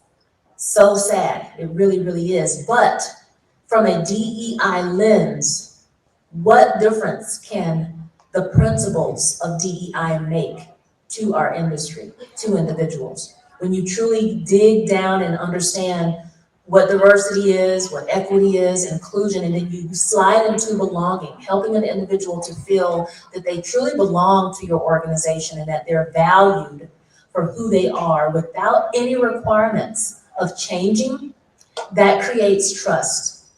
And when you have trust in an environment on your teams, in your office, that begins to create a psychologically safe environment where people feel that they can come to work fully as they are, whoever they are, whatever diversities that they may have, and be embraced for that, be valued for that. They matter for those differences, right? That is creating that psychologically safe environment. And I'm just, I'm really charging every one of us to do our part in creating that wherever we are. Again, going back to being those DEI leaders in the room, being now more mindful and more aware that no matter what we're doing, let's create those environments, for one another, for ourselves, because we all benefit from DEI. It's not a company thing, it's a us thing that we help to create and we help to do. So just be aware of what that psychologically safe environment entails. It entails trust, respect, acceptance, and it has to also be intentional. Let's say we take a break. I do want to give some acknowledgement to our break sponsors, Hensel Phelps and Ryan Companies. They are our break sponsors. So let's take about 30 minutes, go to the restroom, get some beverages, refresh yourself, and come back so we can get more goodness, right?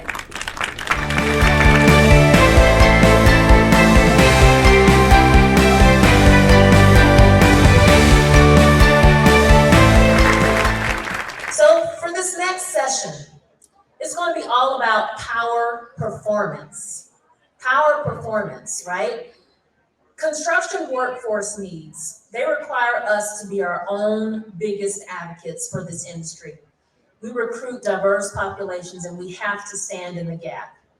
In this session, we'll hear creative ways that industry leaders are managing their workflow and their workforce needs, how to create that balance, right?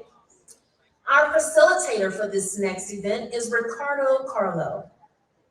As I introduced him earlier to everyone, I must say again that Ricardo is a great supporter of education, and he has implemented programs to assist contractors and their staff to grow and be successful for many years now. His representation reaches beyond just the AMCA, and he sits on committees and boards, including those of the Rio Salado President's Advisory Council, the City of Phoenix Small Business Enterprise Oversight Committee, West MEC Advisory Board, and the list goes on and on. Again, ladies and gentlemen, put your hands together to welcome Ricardo Carlo, the facilitator for our power performance. Ricardo, will you and your panelists please come to the stage?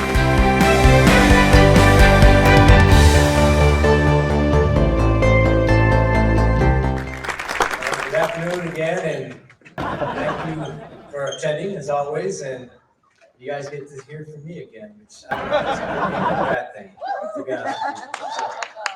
But before we get started, and I'll introduce my panelists in a second, and I was speaking to Patty earlier. This is the only association in the state of Arizona that's doing this, that's doing a construction inclusion conference. So we feel pretty proud about that. So I wanted to make a comment about that. So. Okay, and I got some great people up here that are going to be giving us some insight and some great information. Mr. Darren Rowe, Vice President of Resources, Kiewit Infrastructure West. Okay. And Ms. Sherelle Cortez, National Director of Diversity and Inclusion for Layton Construction. And Mr. Daniel Corbett, all right, I got that right, recruiter for McCarthy Building Companies. So to start out, ask a little question here. Tell us about yourself, whether your company hires professionals only, craft workers, or both, and what you see as the biggest obstacle in recruiting and retaining a diverse workforce. So I'm going to open up to Sherelle, if she'd like to answer that question. Well, good afternoon, everyone. Again, my name is Sherelle Cortez with Layton Construction. I've been with Layton under 2 years, but I have about 18 years of experience in the construction industry, 12 plus years in the diversity, equity, and inclusion space. Layton has been in business for about 69 years. Last year, annually, we did about $3.6 billion. We're doing business in 48 states. And your question is, what are the biggest challenges that we're seeing? I would say there's still biases when we hire in the construction industry. What we're doing now to eliminate some of those biases as we're getting resumes, blotting out those names, so people don't have misperceptions on who they're hiring. And also as a company, we're hiring professionals and craft workers all the time. And as we know that the biggest challenge is we have an aging workforce, and we're trying to get people excited about getting into the construction industry. So I see that being a big challenge, and then also women in construction. That is a huge challenge. So how do we get more females in the industry and also in leadership positions as well? Wow, I sort of like the ideal about taking the names off, because now you're looking at skill and experience, so that's awesome. Darren, you want to elaborate on this as well? Sure. Hello. There you go. Good afternoon, everyone. My name is Darren Roll. I'm with Kiewit. I'm the Vice President of Human Resources for the Kiewit companies. I started with Kiewit back when Ricardo was a kid in 1992. I was an intern with Kiewit and started full-time in 1998. So I've been with Kiewit for a very long time. I started out as an intern and moved into field engineering and superintendency and project management and worked my way into the role that I'm in today. Kiewit's been an organization since 1884, so a very long established traditional employee-owned firm for a very, very long time. We hire craft and staff, and my departments within HR, we have a craft services division that does all of our craft recruiting, and then our staff recruiting is managed by a talent acquisition and attraction group. Between the two of them, there's about 80 people. Because we do all the craft and staff recruiting for the entire organization. We did about $13 billion worth of revenue last year, so we're a big organization, but we operate in 35 regional districts. So in the state of Arizona is managed by the Southwest District. Southwest District has a 4-state geography of Arizona, Utah, Nevada, and Idaho. So we try to keep things small and regional, even within a big umbrella. For me, the biggest challenge, Sherelle kind of hit on one of them, the biggest challenge for me in attracting and retaining a diverse workforce is representation. I use a quote, unfortunately it's made popular by Hannibal Lecter, but the quote says, "We covet what we see every day."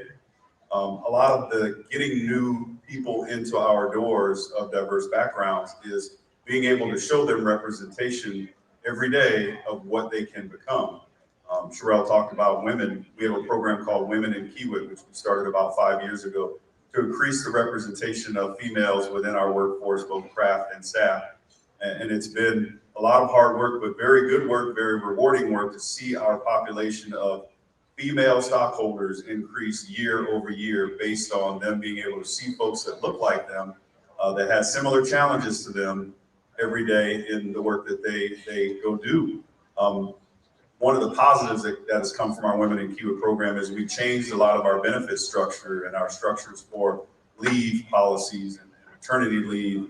And we've done that at the insistence of the Women in Kiewit work group that we have internally. Those changes would not have come about had we not had those females and given them an empowered voice to speak directly to our CEO and our board. They give an executive update to our board every quarter, just like I do. So our board members actually hear from our Women in Kiewit committee. So it's been a fantastic way to increase that representation. But seeing more diverse groups within the organization has been hindered by not enough representation. So we can get more African Americans in the door, more Hispanic Americans in the door. Like Sherelle said, higher positions, people will aspire to be what they see every day. So that's something we are definitely working on. Thank you, Darren. And Daniel, do you have any insight to this as well? This is on? Yeah. Thank you, Ricardo. Good afternoon, everybody. My name is Daniel Korbick. I am a craft recruiter with McCarthy Building. We're very similar to Kiewit. We've been around since 1864, employee-owned. Very, very similar to Kiewit. Where you have the woman in Kiewit, WIK, we have a WIC, Women in Construction. So we definitely promote that diversity as well. One of the biggest struggles that I'm seeing right now, what Sherelle said, it is an aging workforce. It is difficult to get a younger generation interested in recruiting. Right now, we combat that by going to high schools. I'll go to high school and I'll present to freshmen and sophomores, people that were not even interested in hiring, just to show them that there is a career in construction. It's a lucrative career. There's a career path that you can find, and it's not something that should be looked down upon. I like one point that Sherelle mentioned too about blotting your name off your resumes. So I know I said my name is Daniel Korbick. I was born in Lima, Peru as Rodrigo Daniel Perez. I was adopted, and when I was adopted, my last name got changed from Perez to Korbick. My mom took the opportunity to change my middle name and my first name around for that specific reason. She didn't want me to miss out on opportunities because my first name was Rodrigo. She didn't want me to get bullied because people couldn't pronounce my name. And ultimately, I identify as Rodrigo on the inside, and I present myself as Daniel because of that. But it's still a part of me. It's still a part of that the diversity and culture that I like to bring out. And because of that, I like to make sure that whenever I'm recruiting, whenever I'm advocating for other people, I keep their personal identity in mind. And I think that's something we should all remember. Well, I mean, that's kind of hard when you have to change your identity just to fit in. And unfortunately, this is a reality that we live in. And this is something that we all need to work together to change that and accept everybody. And this is what this conference is all about. Again, thank you so much. I appreciate you sharing that with us. What's your company doing to attract a more diverse workforce? Are you using different tactics these days? Daniel, you want to go first? Absolutely. So like I mentioned, we'll attend career fairs at high schools, not even with the intention of hiring, but just spreading the word about construction. Aside from that, we have the traditional job boards that we'll post on your Monster, your LinkedIn, your Indeed, things everybody's familiar with. But I also go out of my way to look up local Facebook groups. I am on a Hispanics in Concrete Facebook group here locally in Arizona. Anytime I'm in a new market, I just look into local groups, anything like that, any sort of community. I reach out to the admins of those groups, let them know who I am, what I'm doing, and why I'm reaching out to them. So I think that really helps me establish a presence in those communities and show them that we're a partner that values diversity. Aside from that, we'll go as far as posting on Craigslist. We'll do like geolocating. But my personal favorite is going to be referrals. I always say that good people know good people. So whenever I'm able to identify a specific carpenter, or a plumber with a diverse skill set that I really like, I will push for them to provide referrals or references, anything of that nature. Some of the best candidates I've found don't even have resumes that are on job boards. I just find out to them from word of mouth. So, Thank you. Darren? One of the more unique things that we're doing, one of our executive partners had a chance to go to DC and meet with the Thurgood Marshall College Fund. And if you've ever been around a former alumnus of a historically black college or university, chances are they know who Thurgood Marshall is. Chances are they know who the Thurgood Marshall College Fund is. Very prominent college fund. They support 95% of their support goes to HBCU students, historically black college university students. We partnered with Thurgood Marshall College Fund because they really wanted to help us bring more diverse talent to the workplace. So part of that partnership was to bring 20 students from historically black colleges to our home office in February. Our home office is in Omaha. So I don't know how you can convince 20 HBCU students to go to Omaha in February, but they did. They came in and we put them in an immersion program, a 3-day immersion program to show them what our company's all about, what's the construction and engineering business all about. And then we took 10 of those students and awarded them internships and scholarships to work, for us during the summer and scholarships to help them through school. And the conversion rate for those interns is exactly the same as our conversion rates for students attending another typical college. But these kids have a different experience than the other students that we were getting.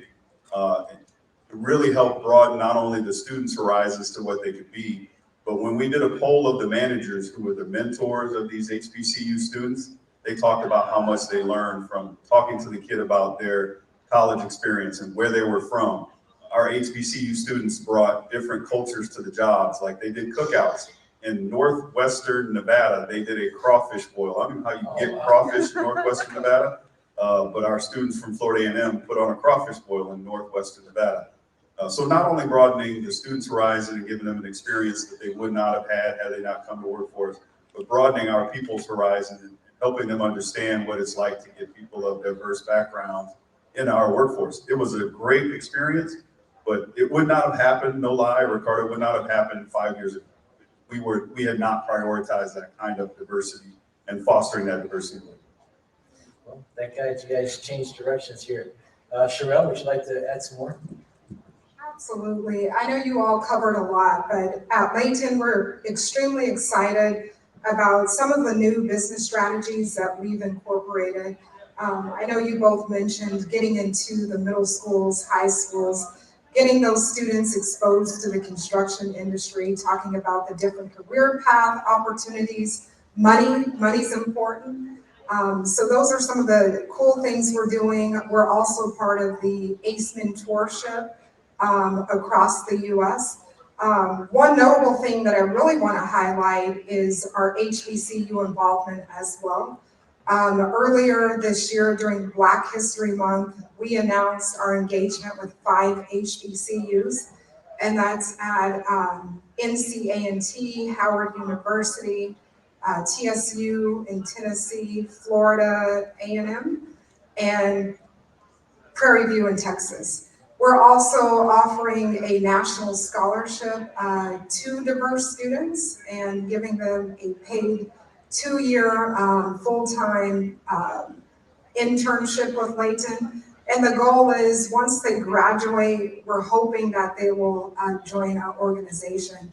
And this was really cool for us because we always had like a traditional 30 schools that we recruited from. So we diversified the schools that we recruit, and then also we joined NSBE, the National Society of Black Engineers, and we attended that national conference this spring for the first time, and we came home with 91 resumes. Wow, So that was an amazing opportunity for us. that's excellent. But I think I got one up on all of you. How many of you ever gone to a career day for kindergartners? I'm gonna tell you, Lincoln Logs and Legos, they save your life. I had a great time. They ask more questions than most of you other people do, but I agree. We do go out to career days. We do go to elementary schools. We do go to high schools, and even the college career days at different universities and stuff like that. So it's important that we start that recruiting early on in age. So I agree with that as well. So, Daniel, you work in front lines of our new hiring environment as a recruiter. What are you saying to convince young people to enter our industry? What has changed in connecting with prospects? Yeah, that's a great question. Whenever I'm at these high schools and I'm talking to these young students, I am being as honest and transparent as possible. I want to make sure they have a good idea about what construction really is, and you know that's the good and the bad of it. There's long hours, you wake up early, you work hard, but at the end of the day, I also show them some of like the accepted salary ranges. So I tell them, like, look at how much an average project manager is making, a project director, an engineer, an estimator, even our support roles like our project admins. And that really opens their eyes to understand that there is a real career path. It's something that you can follow and that you can be proud of. So I love mentioning that to them because a lot of them are very money driven. But outside from that, I think we're in a social revolution right now with a lot of people caring more about the culture of a position rather than just how much money you're making. So I always talk about some of our inclusion methods. I talk about a little bit about how we celebrate diversity. And then I let them know, I ask them, what's important to them in a culture to make sure that we're providing that for them too. I never want to hire somebody just because they have the technical skills to fit my position and do a good job. I want to make sure we're doing a service for them and making sure that we're going to be the best fit as a culture and as a company for them as well. So that transparency, that honesty, but at the same time making sure that they have hope and they have an idea of what it's really going to look like in construction, that's just as important too. Thank you. Cheryl, would you like to add to that? I echo everything that you're saying. The biggest thing is transparency. I know when I grew up, I didn't understand construction. I didn't care about it because I thought it was just like hard physical labor type of work. But again, if we could get into the elementaries, middle schools, high schools, and just really exposing those students so they understand that you can be an attorney in construction, you can be over marketing. There's so many different opportunities. And right now we're facing things like, hey, do I have to be on site?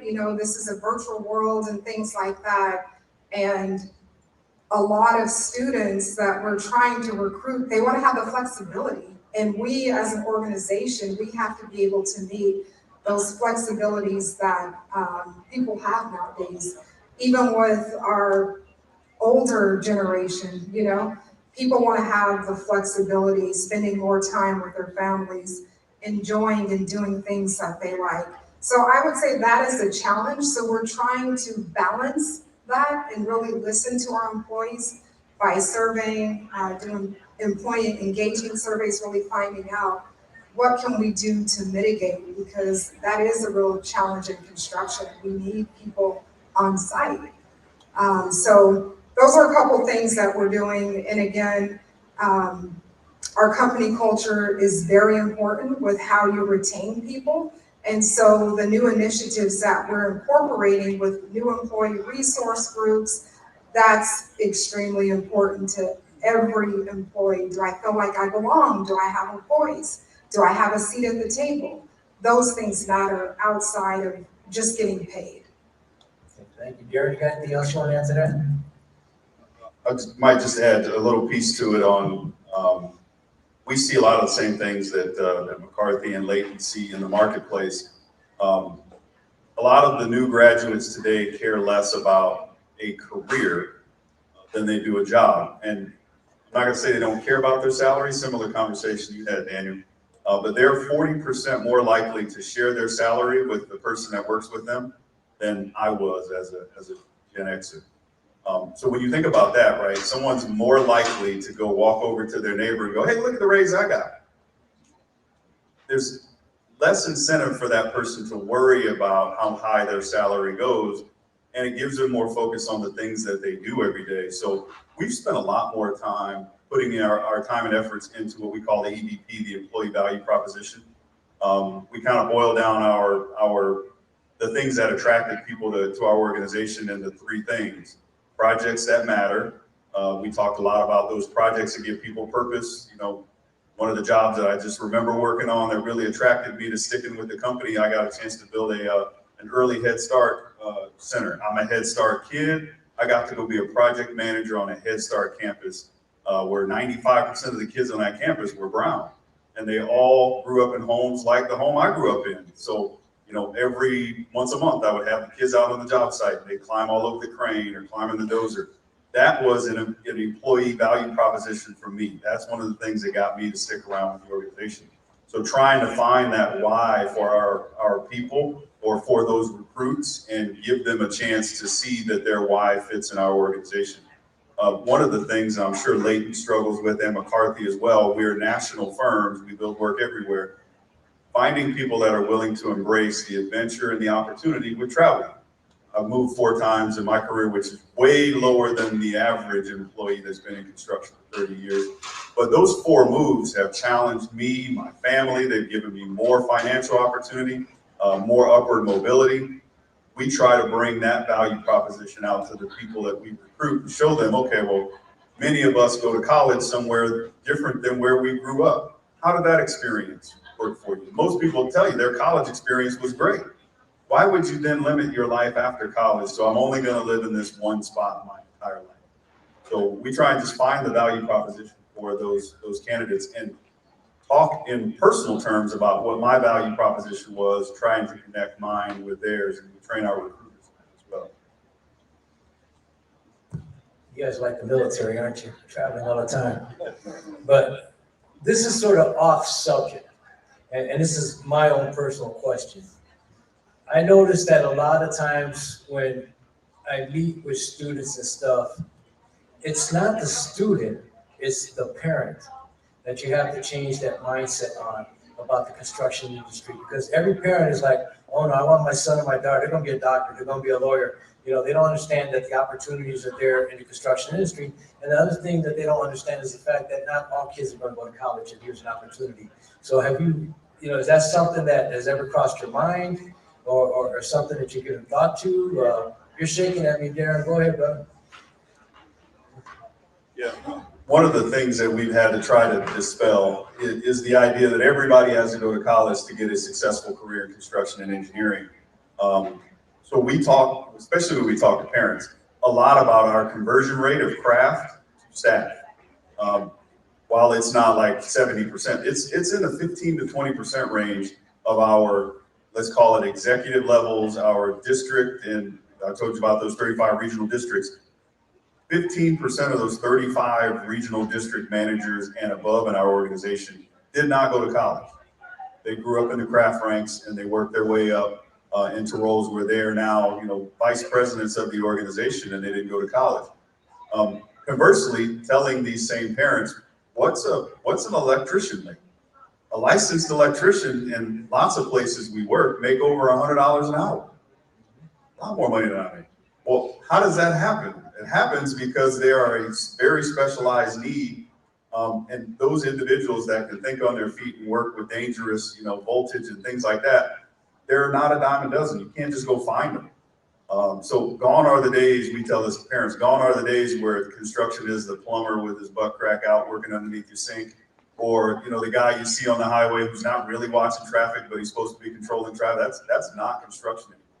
They are highly skilled individuals, men and women who know their trade, and they expect to get paid a very good wage. Chances are most of these parents don't know they live next to a construction professional who's making a great wage and they're making a great living doing it. And they don't have to necessarily be, swinging a shovel or, you may start there, but they certainly don't end there. They make a very good living. Nowadays, you don't swing shovels, you got front end loaders to take care of that. So, Sherelle, would you like to add anything to that? I would just say what I'm seeing with high school students now, they don't want the college debt, right? They're like, oh man, I don't want to rack up $100,000.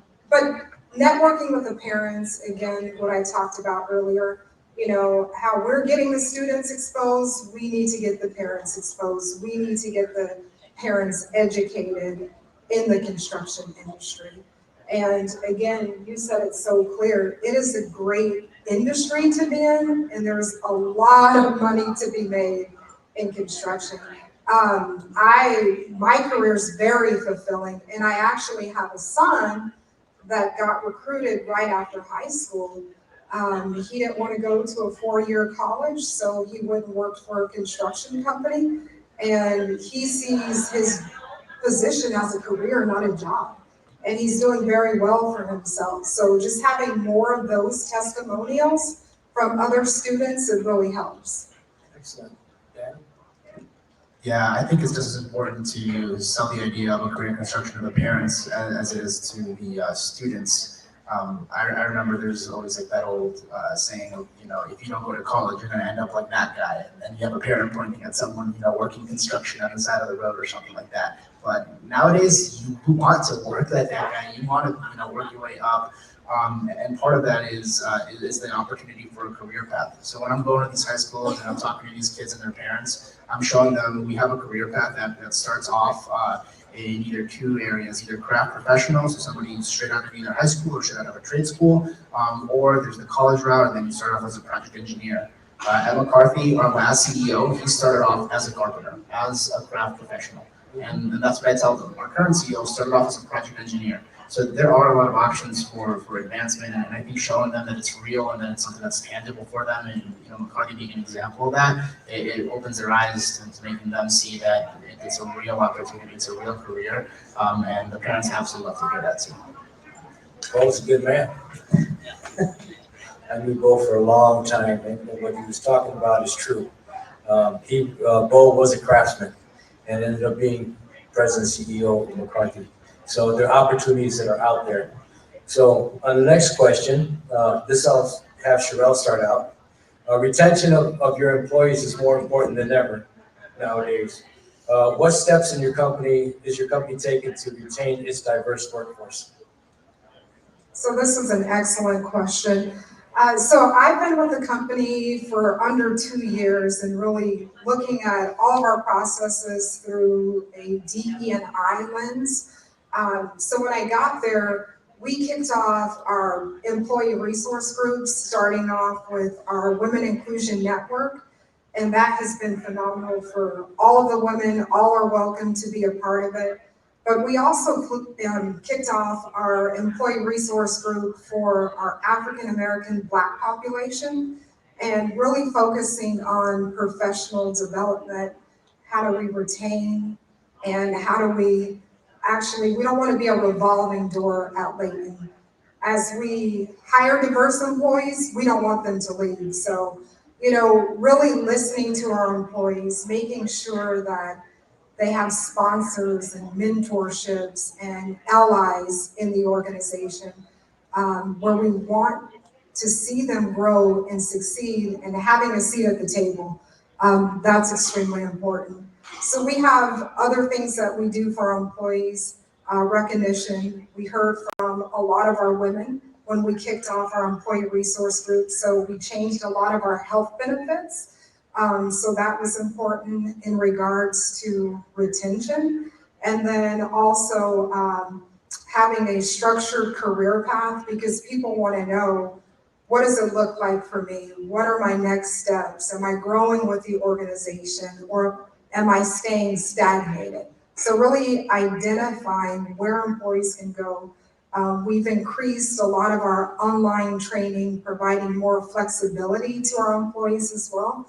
And then also providing incentives. When you perform well, you're going to be incentivized. So those are some of the things that we've incorporated as a company. Thank you. Daniel, anything to add to that?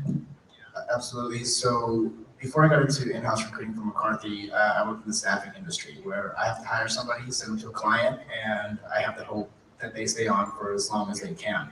And while doing that, I found out that recruiting and retention are two sides of the same coin. The reason somebody comes to a company is the same reason someone stays. So when I'm selling somebody on the culture, when I'm selling somebody on the inclusivity, the work-life balance, and that stuff is all there when they start, they're very likely to stay. But when those things change, when you're not holding up your end of the deal after selling that to them, that's when they decide to leave. So it's really important to be not only honest about what your company has, but then to uphold that honesty and make sure you're delivering on that.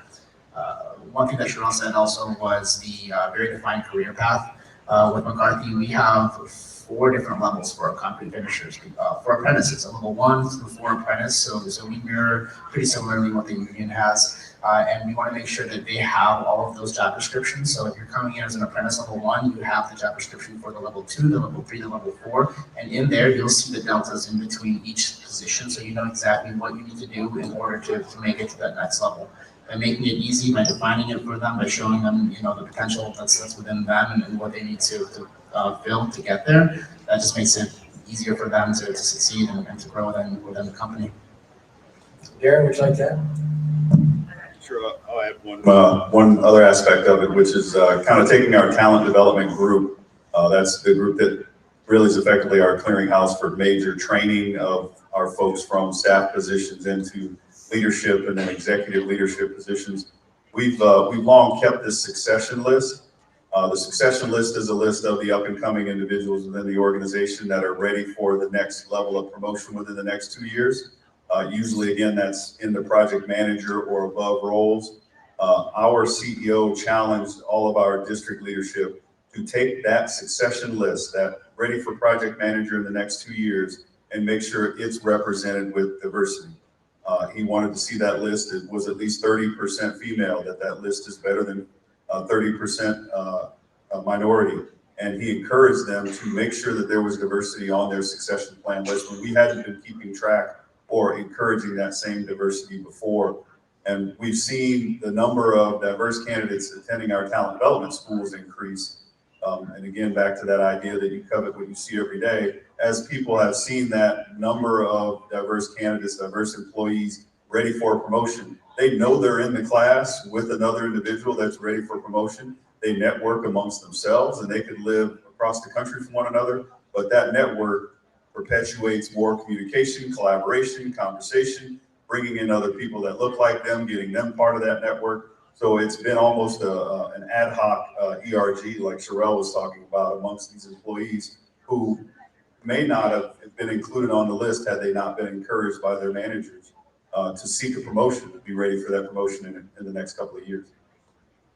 Thank you. Appreciate that. Next question is for Darren to start us out with. 2 top reasons why people quit their jobs are: 1, they don't want to work with their boss or manager, and 2, they are unsatisfied with the work environment. How is diversity, equity, and inclusion flowing through your projects and field personnel? That's a long one. Well, we communicate in the DEI space not as frequently as I'd like to, but a lot more than we used to. We have a quarterly Women in Kiewit call and a quarterly DEI call. We bring up different issues that are obviously near and dear to the DEI efforts and the Women in Kiewit efforts within the organization. But one of the things that we encourage people to join and talk about is why is DEI important to you? So people, not only those of diverse backgrounds, but others that aren't of diverse backgrounds, can give some encouragement to others within the organization of why diversity and inclusion is important to them and their work here at Kiewit. So we've been able to actually kind of build a cohort of managers who participate on those DEI calls as, executive level managers, and they talk about why DEI is important to them. And the example that sets for the junior level leaders and the mid-level managers is, if your boss's boss is on a call with all of the staff within the organization with 2,000 or 3,000 people on the call, and he's talking about his experience working with a Hispanic population and a crew that he worked with 15 years ago and how they all still contact each other and they know each other's kids, and they still connect with each other. It's a powerful testimony of why diversity is important within our industry. That call alone, what we've seen is a lot of people volunteering to talk about their own experiences on the DEI calls when one of our executives spoke up and talked about his experiences with diversity in his Texas work. So I agree with the idea that people do leave people, not necessarily organizations, but if their culture within your organization doesn't speak to someone's spirit or their cultural experience, they're gonna leave. So they may love the individual they work for, but if they don't find it to be a place where they feel like they can be themselves, I think they are gonna leave. So we've done a lot of different things, but I think really making it personal and getting those executives and high-level people in our organization to make it personal shows those folks downstream in that mid-level manager position that they're just like they are, and they accept and welcome that diversity and are inclusive in their behaviors to support that within the organization. Thank you. Would you like to elaborate on that, Sherelle?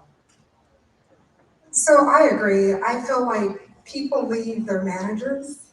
That's why they leave organizations. And then also where they feel like they're not growing and they don't have opportunities. Their voice isn't being heard. They don't have a seat at the table and they don't feel included. So those are the reasons why I feel people leave, because the environment is not inclusive.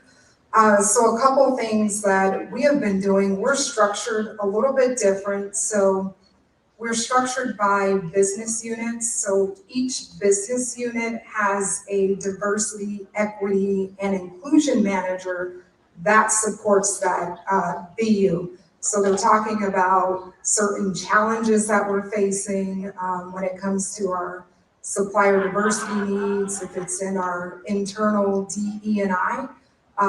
Those are also being addressed. I know I have a seat at the table where I'm a part of all of our EVP calls.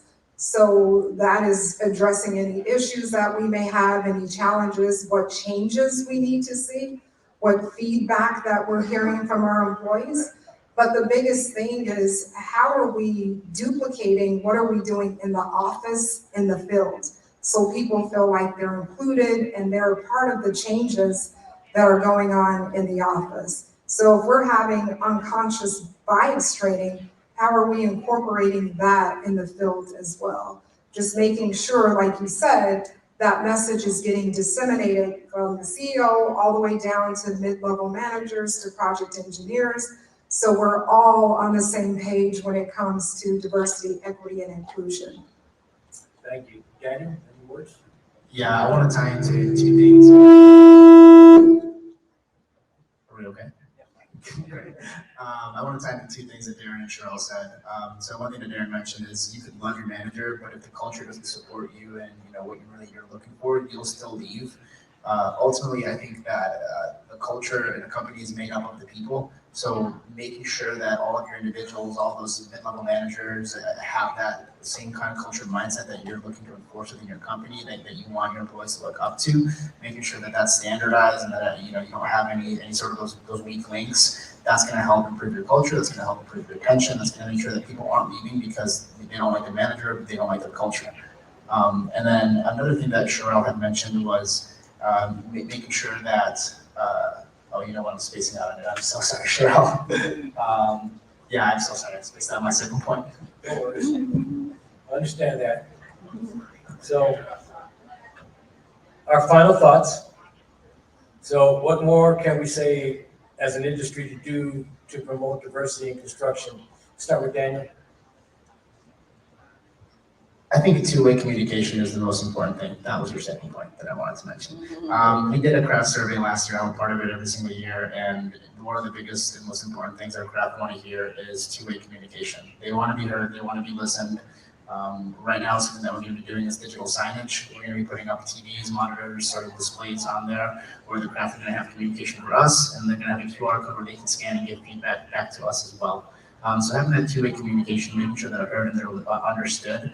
Our craft is just as important as a lot of professional numbers. For the last year and 2 months that I've been with McCarthy, I've been a craft recruiter where I'm hiring our carpenters, laborers, etc. Just last week, I accepted a position with our TA team. So now I'm going to be supporting and hiring for our superintendents, our estimators, more of those behind the scenes support roles. I look at both of those positions, our craft and our professionals, just as important. I give them all the same time of day. I advocate for them equally, and I make sure that there's no sort of discrepancy in between the two. So making sure that they have that communication, treating my craft the same way I would treat my professional partners is probably going to be the most important thing for promoting that diversity, for making sure that everybody feels truly included, not just on the job site, but in the company as a whole. Thank you. Sherelle? I would say, being open to doing things differently, right? A lot of construction companies just kind of stick with like, oh, this is tradition, this is how we do things, but really being open-minded on doing things differently. And then I feel like everyone in this room plays an instrumental part of being an advocate for diversity, equity, and inclusion. You know, how can you sponsor? How can you mentor someone? So that would be my final thoughts, is just being open-minded, and then we all play a responsibility. If you see something, you should say something. So that's my final thoughts. Yeah, I guess I'll give a personal example. I think the best way, and I'm talking really to the big businesses in here or the clients here, the best way that we can as an industry promote more diversity is to take a chance to walk in the shoes of our small, disadvantaged, diversity-owned business partners. Some years ago, when we were pursuing the South Central job, the South Central Light Rail project, I worked with Kniklo, with Patty Tejas Olds now, and her organization to craft the workforce development plan for the project. And instead of me doing it or me asking Patty to do it, Patty and I partnered to put the plan together. So if she went to a meeting, I went to the meeting with her. If I went to a meeting, she came to the meeting with me. We sat down with our proposal people and put the graphics together. We crafted the narrative together. And I learned so much more by not telling Patty what to do or doing it myself and passing it off as her work. In fact, I call her today and ask her for advice. I wasn't a mentor to her, she was a mentor to me. So if you put yourself in a situation of walking in their shoes and watching what these small businesses have to go through to make payroll, to deal with our pay when paid clauses, to have to put up with our compliance problems and the things that we do as big businesses that we impose on them because it's contractual, you might learn something. I learned a lot just, hanging around with Patty and walking through this process. I think we put a plan together that was not only workable, it was world class. I took it and used it on other jobs, and wouldn't have got there without her partnership and her ability to help us. So putting yourself in their shoes and living life as they live life and going with them to meetings and understanding what it takes to build their business will grow your business. And I think it will help grow you as well. So that's definitely the piece of advice I give you. Well, Patty's mentored a lot of us, so I'm one of them as well. So we've been together almost 18 years now, and I've learned a lot from Patty as well. So again, Sherelle, Darren, Daniel, thank you for sharing your expertise and knowledge. You got one more thing? Yeah, I just want to mention one more thing. So I came up here, this is my first panel. I was just like Melissa earlier, I came up here really nervous, but my panelists were really encouraging. Ricardo, you were, a great facilitator. As I looked into the crowd, you guys were smiling and nodding and, really encouraging me. And that reminded me that, I wasn't just invited to the party, you guys asked me to dance. So thank you guys. I appreciate that for the inclusion and the encouragement. You're welcome. You're welcome. And again, great panel. Thank you so much. With that note, Tracy Sanders. Thank you, Ricardo. Please show some extra love. Extra love. We're about extra love today. Awesome, awesome content, right? And I love the reference back to inclusion. Being invited to dance at the party, not just being in the room, right? Some of those takeaways were really, really great. Making sure when you're recruiting to diversify your pool. Diversify, think outside of the normal box, right?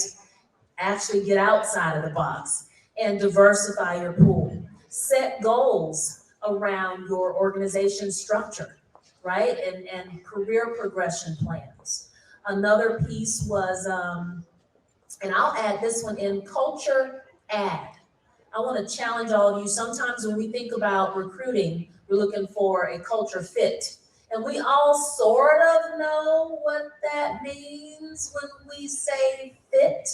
However, sometimes that is not as clear. So if you're not really defined about what your culture fit is, consider the alternative term of a culture ad. It also keeps your mind open to what you're doing. You're not just trying to, fit an individual into a box or keep that limited thinking as to who needs to come into your organization. It makes you more aware that you're adding to your culture, right? To stay open to what diversities are out there that will help you be that much more successful. So culture ad. Now, for this next and last session that we have, it's all about culture driving success, right? Leadership and company culture drives successful diversity and inclusion initiatives. Right now, we're about to hear from some industry leaders on the business case for diversity and inclusion and how they measure, how they define success. So to introduce this next facilitator for this panel, we have Rosemary Middleton. Rosemary is the coordinator of supplier diversity for Hensel Phelps Western District. Including her 14 years with Hensel Phelps, she has worked in the construction industry in Arizona for 40 years. After wearing many different hats throughout her career, Rosemary uses her unique perspective to prepare businesses to build successful relationships within Hensel Phelps. While she works with the community, she also prepares her team to engage with new trade partners through training and through meetings. Rosemary is on the Hensel Phelps DEIC committee, which develops and implements initiatives that continue to improve the inclusion culture of Hensel Phelps. Rosemary is also the AMCA Board of Directors Secretary and Education Committee Chair, which has also helped to put on this event that you're here attending today. So with a warm welcome, please welcome Ms. Rosemary Middleton as facilitator for our next panel. And will the panelists, along with Rosemary, please come to the stage?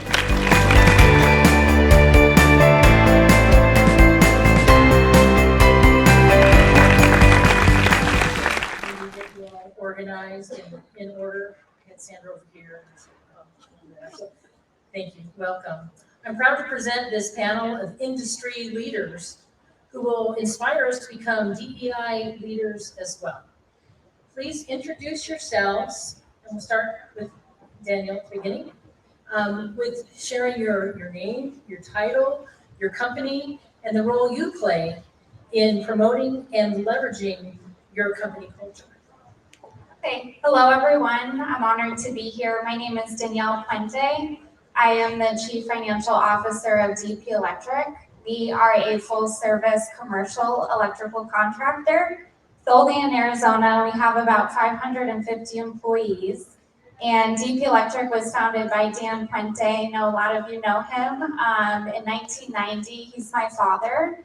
And I've been at the company for 7 years now. And I would say my role has definitely evolved over the years, but currently I am Dan's successor. I help lead our executive team with the goals that we have in place and really try to grow the company in a way that aligns with our values. And in my role, I do oversee human resources, so I've had a lot of energy and effort spent with our HR director, enhancing the culture of DP. Dan has really had the vision to have that a focus from the beginning, but we've really been able to take that and build off of it by doing more things like appreciation lunches out in the field, incorporating our core values in every aspect of the employee experience. And every year it seems like there's something new, but it's been a pretty exciting journey. I'm Sandra Marks, and I'm a Senior VP at Clayco. Clayco was founded in 1984 in St. Louis, where I'm born and raised. And Clayco has been a company on a very fast growth. Our founder, Bob Clark, who started the company, started at the age of 24, and started Clayco as a painting company. Today, we're doing over $3 billion in revenue. I'm sorry, we're up to $5 billion, Ryan, in revenue. I've had a lot of growth. I've been in the Phoenix market for 13 months, I believe, and already over $1.5 billion worth of work here. My role inside of Clayco is really to look at our industry as a whole and what are the things that we can do to improve our industry across a broad spectrum. I came inside Clayco in 2014 after the death of Mike Brown in St. Louis. So just like what George Floyd and that experience did that resulted in this very week in 2020, well, in 2014, St. Louis was rocked on its heels, and our founder, Bob Clark, really wanted to look at what could Clayco do to rise above where we were as an industry, not because of what specifically happened to Mike Brown, but what we saw happening all over the country as people responded to what had happened. And so today, I'm very much involved in every aspect of Clayco, very excited to be part of the Phoenix family and the leadership here, helping to guide what we do to rise our industry. Good afternoon. I'm Mike Cooper with Sun Construction, President and CEO.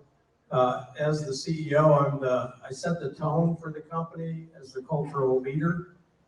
So the actions I take, the decisions that we make, all are supported by our core values. And in addition to that, our stance, Sun's stance on DEI is set in large part by me and our team. So that's who I am and my role at Sun. Good afternoon, I'm Brian Amaral, Operations Manager with Hensel Phelps. I've been here in our Western Division out here in Phoenix, going on 15 years now. I've been with Hensel Phelps for 27 years. Specific to Hensel Phelps, our culture is really defined by our core values. Those core values are ownership, integrity, builder, community, and diversity. And as we all know, diversity goes hand in hand with equity and inclusion.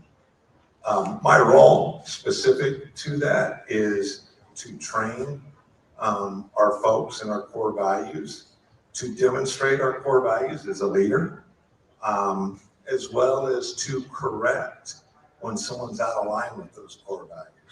As a leader, we're truly, all eyes are on us, right? If we behave different than our core values, that is what folks are going to see and think that is acceptable. So it's really important to talk the talk and walk the walk. That's my role. Additionally, I will tell you, all of us, we're in a people business.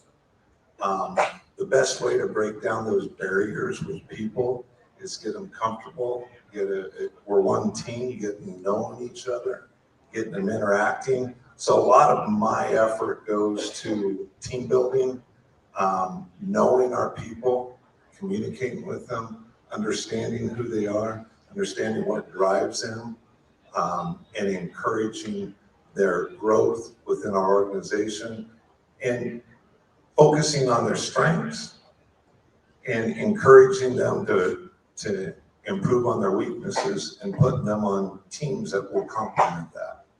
So by doing that, you create this sense of community, it feeds the culture, and the outcome is great. Thank you. Thank you so much.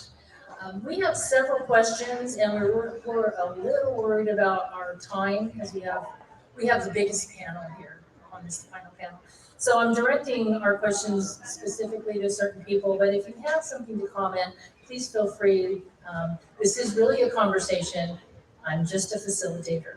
So Sandra and Mike would ask you to answer this question.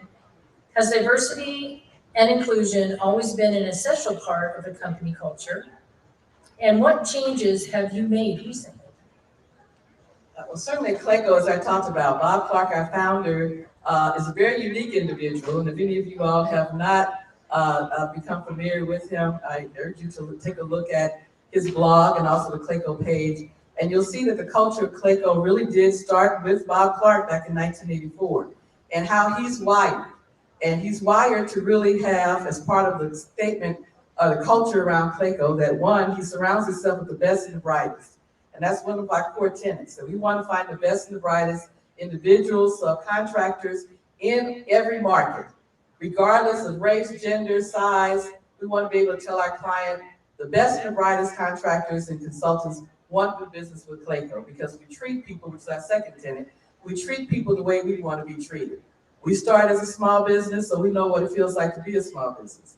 But also Bob Clark surrounded himself with Black-owned companies. Again, we're from St. Louis, so forgive me, but St. Louis is unfortunately an extremely polarized city. And so many of the things that came from our culture about how we're approaching diversity came from being birthed in a city that really does continue to struggle with a huge disparity in terms of spending, in terms of economy.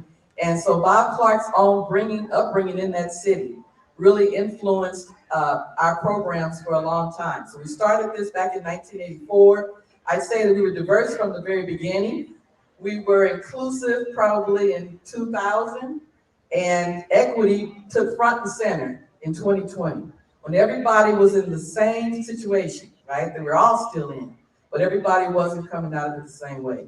And it became more and more evident to us that although we had been doing diversity, we had even gotten pretty good with inclusion, this equity piece, addressing the fact that people cannot all be treated the same way and all get to the same spot. We have to customize our approach, and so that's our new space, is equity. We want to bring wealth into the equation. We want to see wealth building among businesses and among individuals who in the past have been left out of this process. And we can't afford to be that way anymore as a country or as an entire society.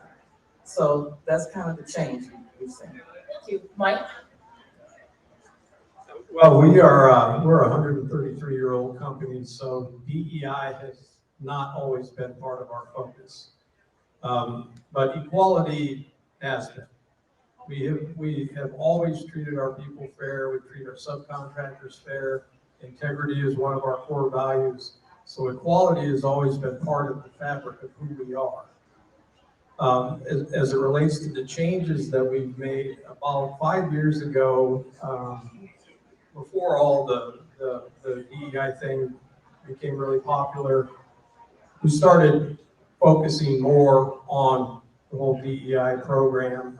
We elevated and promoted a female to president of our building group, vertical building group.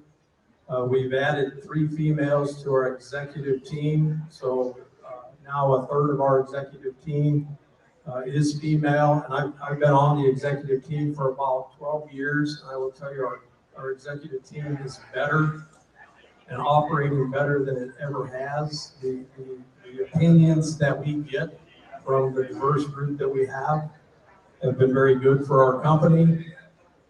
We have added a female to our board, so we have a 7-person board, and now we have 1 female, and we're working on the diversity part of that as well.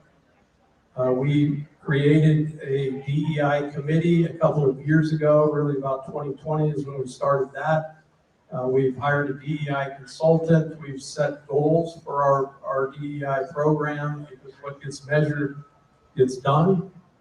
We are now doing a lot of training and sending people through programs like unconscious bias training and just really more communication about DEI is really where our program is headed right now. Thank you very much. Our next question is for Danielle and Brian. Danielle, why don't you start off by answering this? Can't read this far away. I should put glasses on, I guess. One could say company culture is formed by the people within the organization. Sorry, wrong question. We heard from an earlier panel how companies are recruiting a diverse workforce. But as leaders, what initiatives are in place to keep them engaged and help them find success in your company? I think a lot of what the prior panelists were talking about has been a focus at DP, which has a lot to do with training and development. So we actually brought our 4-year apprenticeship program in-house 2 years ago. And it's been a really great way to give our apprentices a great quality of life. They just go to class 1 day a week from 3:30 to 6:30. We bring them dinner, and we have a new training facility opening in January that has the big training areas, but also has a great break room, basketball court, a gym. So it's pretty exciting for our 120 apprentices that are in the program. And what we found as far as retention is 80% of our turnover is in the first year. So if we can really get them engaged in a training program that's a 4-year program where they're building those connections with our field leaders as instructors, with their colleagues, they are more likely to stay. And another thing we've done is an ambassador program where new people to our industry are actually paired with a mentor that's been with DP for 3 or 4 years that can show them the ropes and have a more formalized training program, because I feel like this next generation wants that constant feedback and wants to know where they stand. When we don't get engaged from the beginning, that's another opportunity where we might lose them. So those are kind of our two focuses to retain those new members of our team. Brian? Training and development is absolutely key. People want to learn, they want to grow, they want to be engaged. Extremely important, and I think it's something we all do and are all trying to go do more of. The other thing I would say is know your people and know them well. People want to have that personal connection with leadership and all their direct reports. So part of the culture is making sure your employees know their people and they know each other. And then along the training lines, encouragement and communicating openly with them the opportunities, creating scenarios to where they can strengthen their weaknesses and continue to strengthen their strengths to grow within the organization and themselves personally. You'll have a better employee if they feel good about themselves than you will if they don't feel good about themselves. And employees want to be part of something bigger than themselves. So create that, and the results will be impactful. I think that the other thing is when they're ready, promote them. I have to say, we promote a group of people about every month. We just promoted 6 individuals, manager, superintendents, project engineers, and 50% of them were people of color and/or women. And so the more we do that and the more we change the norm and get more people, diversity within our organization, I think we should always maintain a focus on it, but it's going to become easier because as we hire more and more employees, they look and say, okay, yep, this is where I fit in. This is where I want to be. Thank you very much for that. This next question is for Mike and Danielle. And one could say company culture is formed by the people within the organization. As a composition of the workforce evolves to become more inclusive, how does a company's culture have to evolve, or does it? I think a company's culture is largely shaped around core values. So I think over time, the company culture, the core values really drive the culture. The people drive the culture, the type of people. A culture will accept certain norms and reject certain norms. So I think the culture is pretty much set. I think that when you take culture, we have a safety culture and a quality culture, but we had a culture first, and then we focused on safety. In 2000, we had an OSHA incident rate of 9.5. And over time, we have focused on safety, and today our OSHA incident rate is 0.24. So it's focused on that, and it, you know, the culture is what it is. When you focus on safety, it becomes part of your culture. When you focus on quality, it becomes part of your culture. We're all there. DEI is the next high priority focus that we are focusing on. And I really believe that in 10 years, we're gonna look back, all of us will look back and say DEI is just, it's like safety, it's like quality. It's something that we've focused on and it's become part of our culture. I would say to echo what Mike said. I think the foundation of our culture has been consistent since the start, which I think as it relates to DE&I, one of our philosophies is that our mission is to provide an environment where everyone can grow personally and professionally. So what that means to us is that if you put in the effort and you're focused and you have big aspirations, we will support you in that and we will give you every opportunity with training and career pathing to get you there. And I think that is part of our culture. I think we've definitely evolved, and I think with the labor shortage, there is that extra focus on culture because it's hard to find top talent, right? So if you're not investing in your team and those things, you're not going to be able to find the right people to help sustain this growth. So I would say over the past 5 years, it's just been more of an emphasis and more of an investment at our organization, but that foundation has really been a constant for us. Thank you. I look forward to the future in our industry. It's encouraging. Another question I have for Brian and Sandra. What are you doing to improve inclusion among the salaried and hourly staff? Sandra? You know, one of the things within our talent team, and it was mentioned kind of earlier, is you have to be very intentional about looking at inclusion in particular. Our talent team has looked at every position within Clayco, and are we really seeing positions diverse across both the female and ethnic groups? Even within the ethnic groups, break that down into Black, Hispanic, Asian, Native American. The more you're able to be very intentional about focusing in on what groups seem to be not as represented as they should be based on where you're located, what projects you have, then we're able to really focus in on it. To the point someone made, you measure what you treasure. So measure that. Are we really seeing not just bodies in terms of people, what kind of salaries?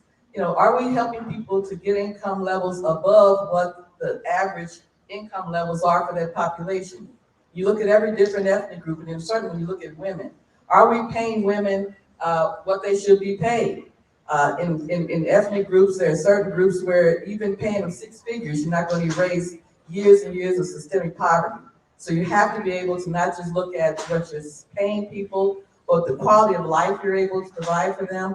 Healthcare, again, 2020 showed us that people not having access to quality healthcare, quality food, water, all of those things has caused a ripple effect that we're still going to have a long time to overcome. So we've got to look at, within all of those different groups, a very intentional approach to how to make sure that we're including women, minority. In the women's side, we have certain departments that are 100% female. Oh, yes, they are. And then we have other departments where clearly you don't see females in those areas. So you focus in on what is the barrier? Why is that not happening? And then certainly within those groups. So again, I think a much more intentional, much more targeted effort has really helped us, as opposed to just approaching this with a broad stroke. We're really trying to be, and we have the data. So it's not like we don't know. We know what our disparities are inside the company. And we're being much more intentional. Thank you. Brian, you want to answer that, or is there a difference for DEI within the field and the office?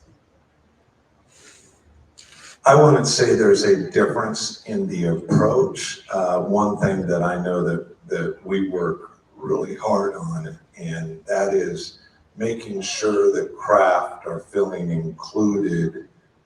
You know, it's easy to go celebrate the success of a project. Are you pulling in your craftspeople that really made that happen, right? The rest of us are administrators. The people putting the work in place are the ones that should be celebrated. And making sure we're doing that so that there is that sense of inclusion. Also, communicating with them openly, actively about opportunities. Some of them want to be that crafts person, want to be the best crafts person they can until they retire.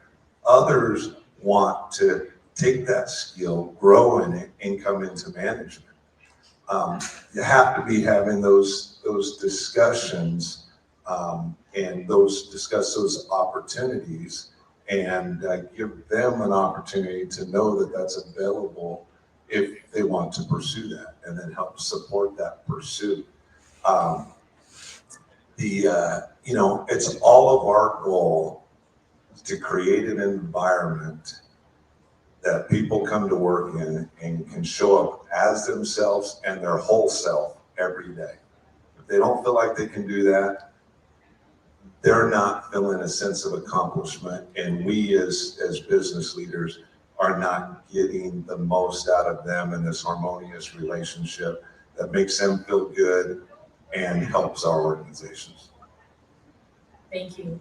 We have extra time. Does anybody else want to jump in on that? I know you may not be prepared, but the question was, what are you doing to improve inclusion, or is there a difference in how you do it between craft and office? I don't know that there's a difference between how we do it, but we certainly have,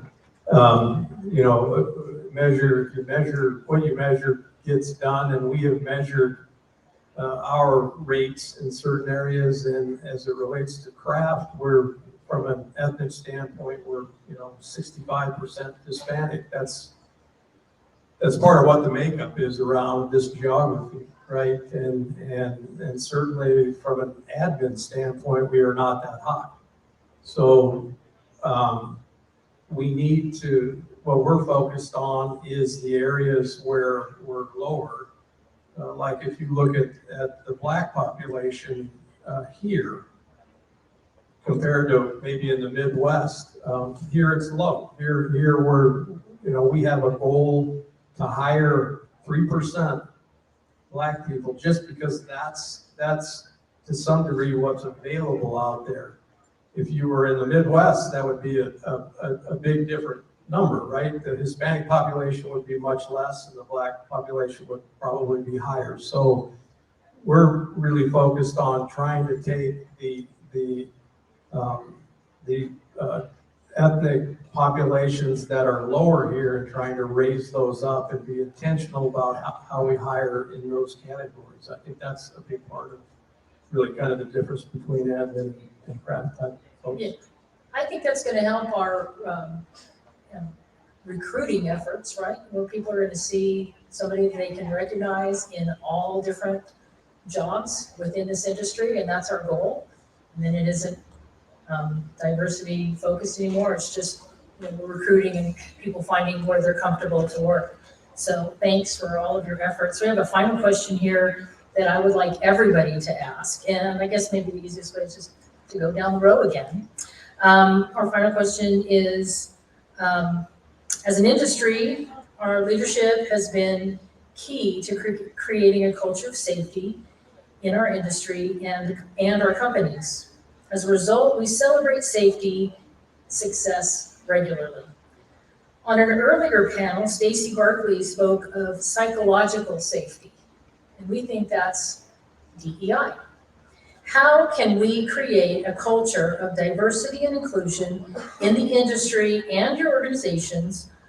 How do we measure success and celebrate success? So two-part question, and can you remind you, because that was kind of long, I will.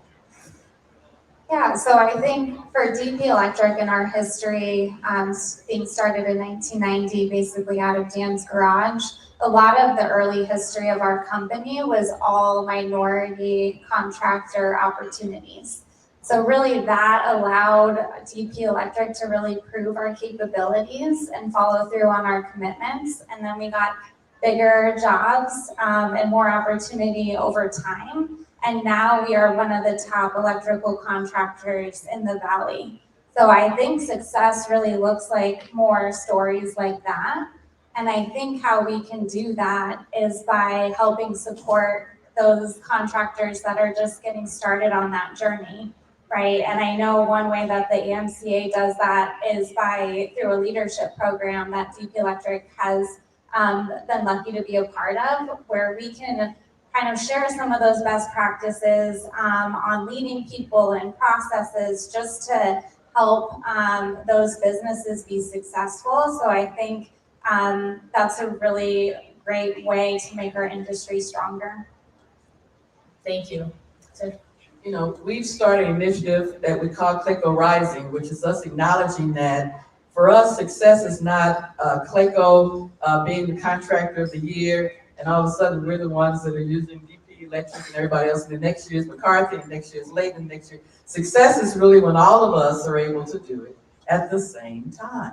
So that means we've got to work together. So Clayco Rising is us acknowledging that, especially coming to a wonderful town like Phoenix, that we have got to sit down with our peers. And that's what's been so wonderful about today. We've already got a meeting planned. But we're going to sit down with our peers. It's exciting when our clients are at the table. Clayco's clients are at the table now, and they're saying, what role do we play? Well, success for us is removing the barriers at every level. If our client isn't paying us for 90 days, it's going to be very difficult for us to support the growth and expansion of smaller firms that cannot operate within that pay cycle. So they have to be part of that. We have to also get some more of our trade partners in the room, right? It's great that all of the top GCs here in Phoenix that I've seen have wonderful programs. All of us, I guarantee you, if we sat in the room, probably can pick about 48 to 50 subs that all of us are doing business with. If they hear the same message from all of us, we'll see success. If they can say, well, you know what, Clayco, I'm not going to listen to you. I'm going to run over here. But then when you go over there to DPR, you're going to hear the same measure of success. And it causes your contracting pool to then see this as a true business case, because it is. It really is. It should be the case that they recognize that's part of their competitive advantage. That's part of the value they bring to not just the Claycos and the McCarthys, et cetera, but to Phoenix, to Arizona, to the market itself, is what part are they playing in that success? And then that causes the ripple effect. That then means if we go into high school or middle school and we're talking to kids about coming to the industry, I'm not talking about coming to Clayco. I'm saying come in the industry, and I'll mentor you wherever you want to go. So we become less selfish about our own success and measure across the board. That's what I love about Construction Inclusion Week. Before this, the agency culture of care, where more and more contractors were saying, we're not competing on this space. This is not a competition. We compete on who's the best for the project. And believe me, there we'll have to prove our worth. When it comes to us building a diverse supply chain and a diverse workforce, it's not a competition. It's a collaboration. And for us, that's what success will look like. When I can shine, and so can all the rest of the competitors. And we can all at the same time say, each of the companies here is building whatever wealth you want to build. I can't tell you how wealthy you want your company to be. You tell me that. But then I can see what parts we play. Thank you. Mike? I think that was very well said. I am part of a group that shares all of our safety practices. So a lot of the largest contractors in the country, we get together every 2 years and nothing is left out. We don't, we're trying to raise the boat on safety. And that's industry wide. And I like your idea of the Clayco Rising and doing the same thing with DE&I. And I think that we start doing that by everybody at your companies. Just, you can make DEI part of the culture by making it a priority and focusing on it. And again, if you focus on it, like you focus on safety, like you focus on quality, it all will start to be part of every company's culture.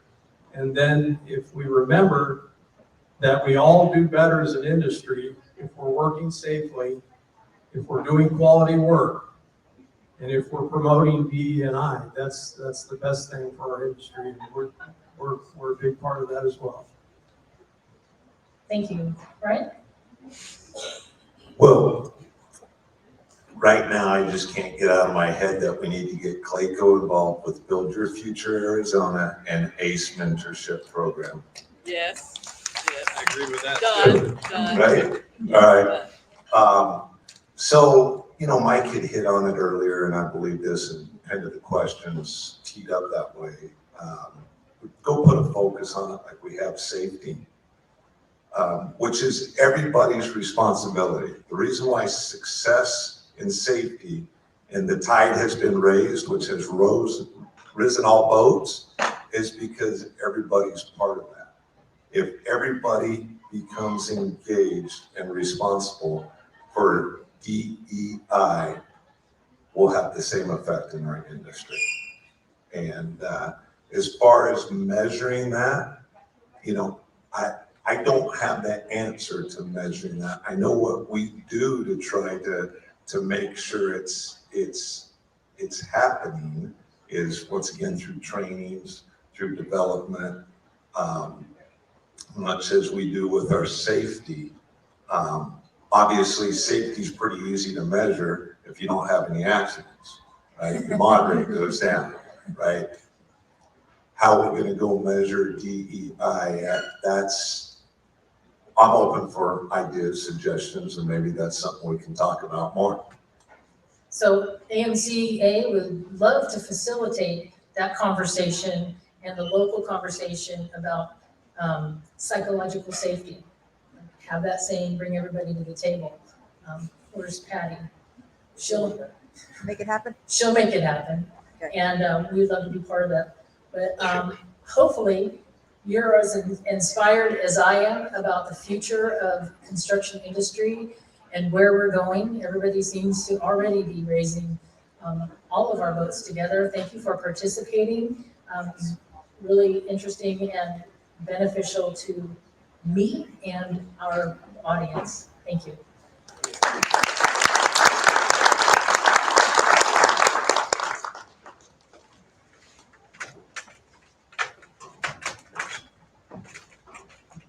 Please show some extra love for all the panelists, the information that was received. I'll tell you, this has been a wonderful, wonderful inaugural event.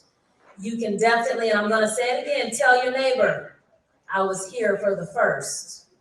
Tell them I was here for the first. That's some historic stuff right there, right? I was here for the first. Yes, we were here for the first.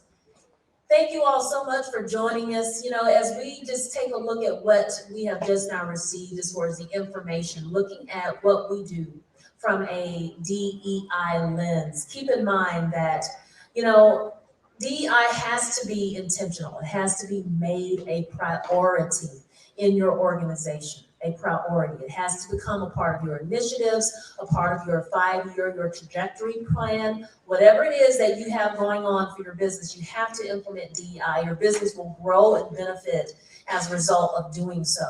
Understand that DEI is not just the internal workforce. It is also external as well. So there are two ways of looking at DEI: internally for your culture, your workforce culture, but also through supplier diversity, providing diverse businesses equitable opportunities to be included, right? So that they can prosper as well. That is that external supplier diversity arm of DEI. So make sure you implement that, keep that in mind.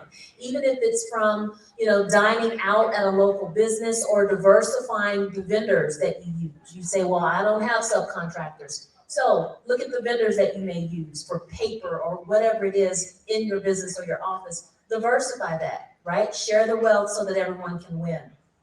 And make the commitment. Make the commitment to diversity, equity, inclusion, and belonging. Because in the long run, you'll see that your employees will be that much more fulfilled because they truly feel that they are a part of.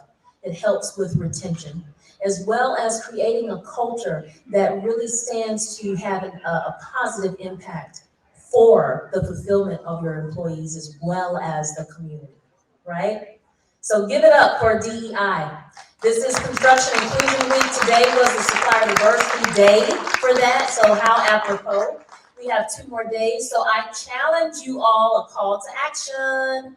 to go over and take a look at the buildculture.org, right? That is the AGC Care Pledge that I want you to consider. I know for my company, Sunk Construction, we took that pledge 2 years ago, and it's all about DEI, saying that, we are committed as a company to provide a culture that is really focused on diversity, equity, and inclusion. You can take that same care pledge on a personal level to say, I will do my part as an individual every day in my workplace to make sure that I focus on DEI and its principles. So we have 2 more days left in Construction Inclusion Week. Please go over to the site, constructioninclusionweek.com, and figure out how you, your organization, and your office can really participate and be a part of, right? It could be as simple as, planning a pizza lunch or going out to lunch and getting to know your other employee owners, right? Building those relationships, showing that you care. Coming up with strategic plans around how you can become more diverse, more inclusive, create more equitable opportunities for people that you work with and in the community.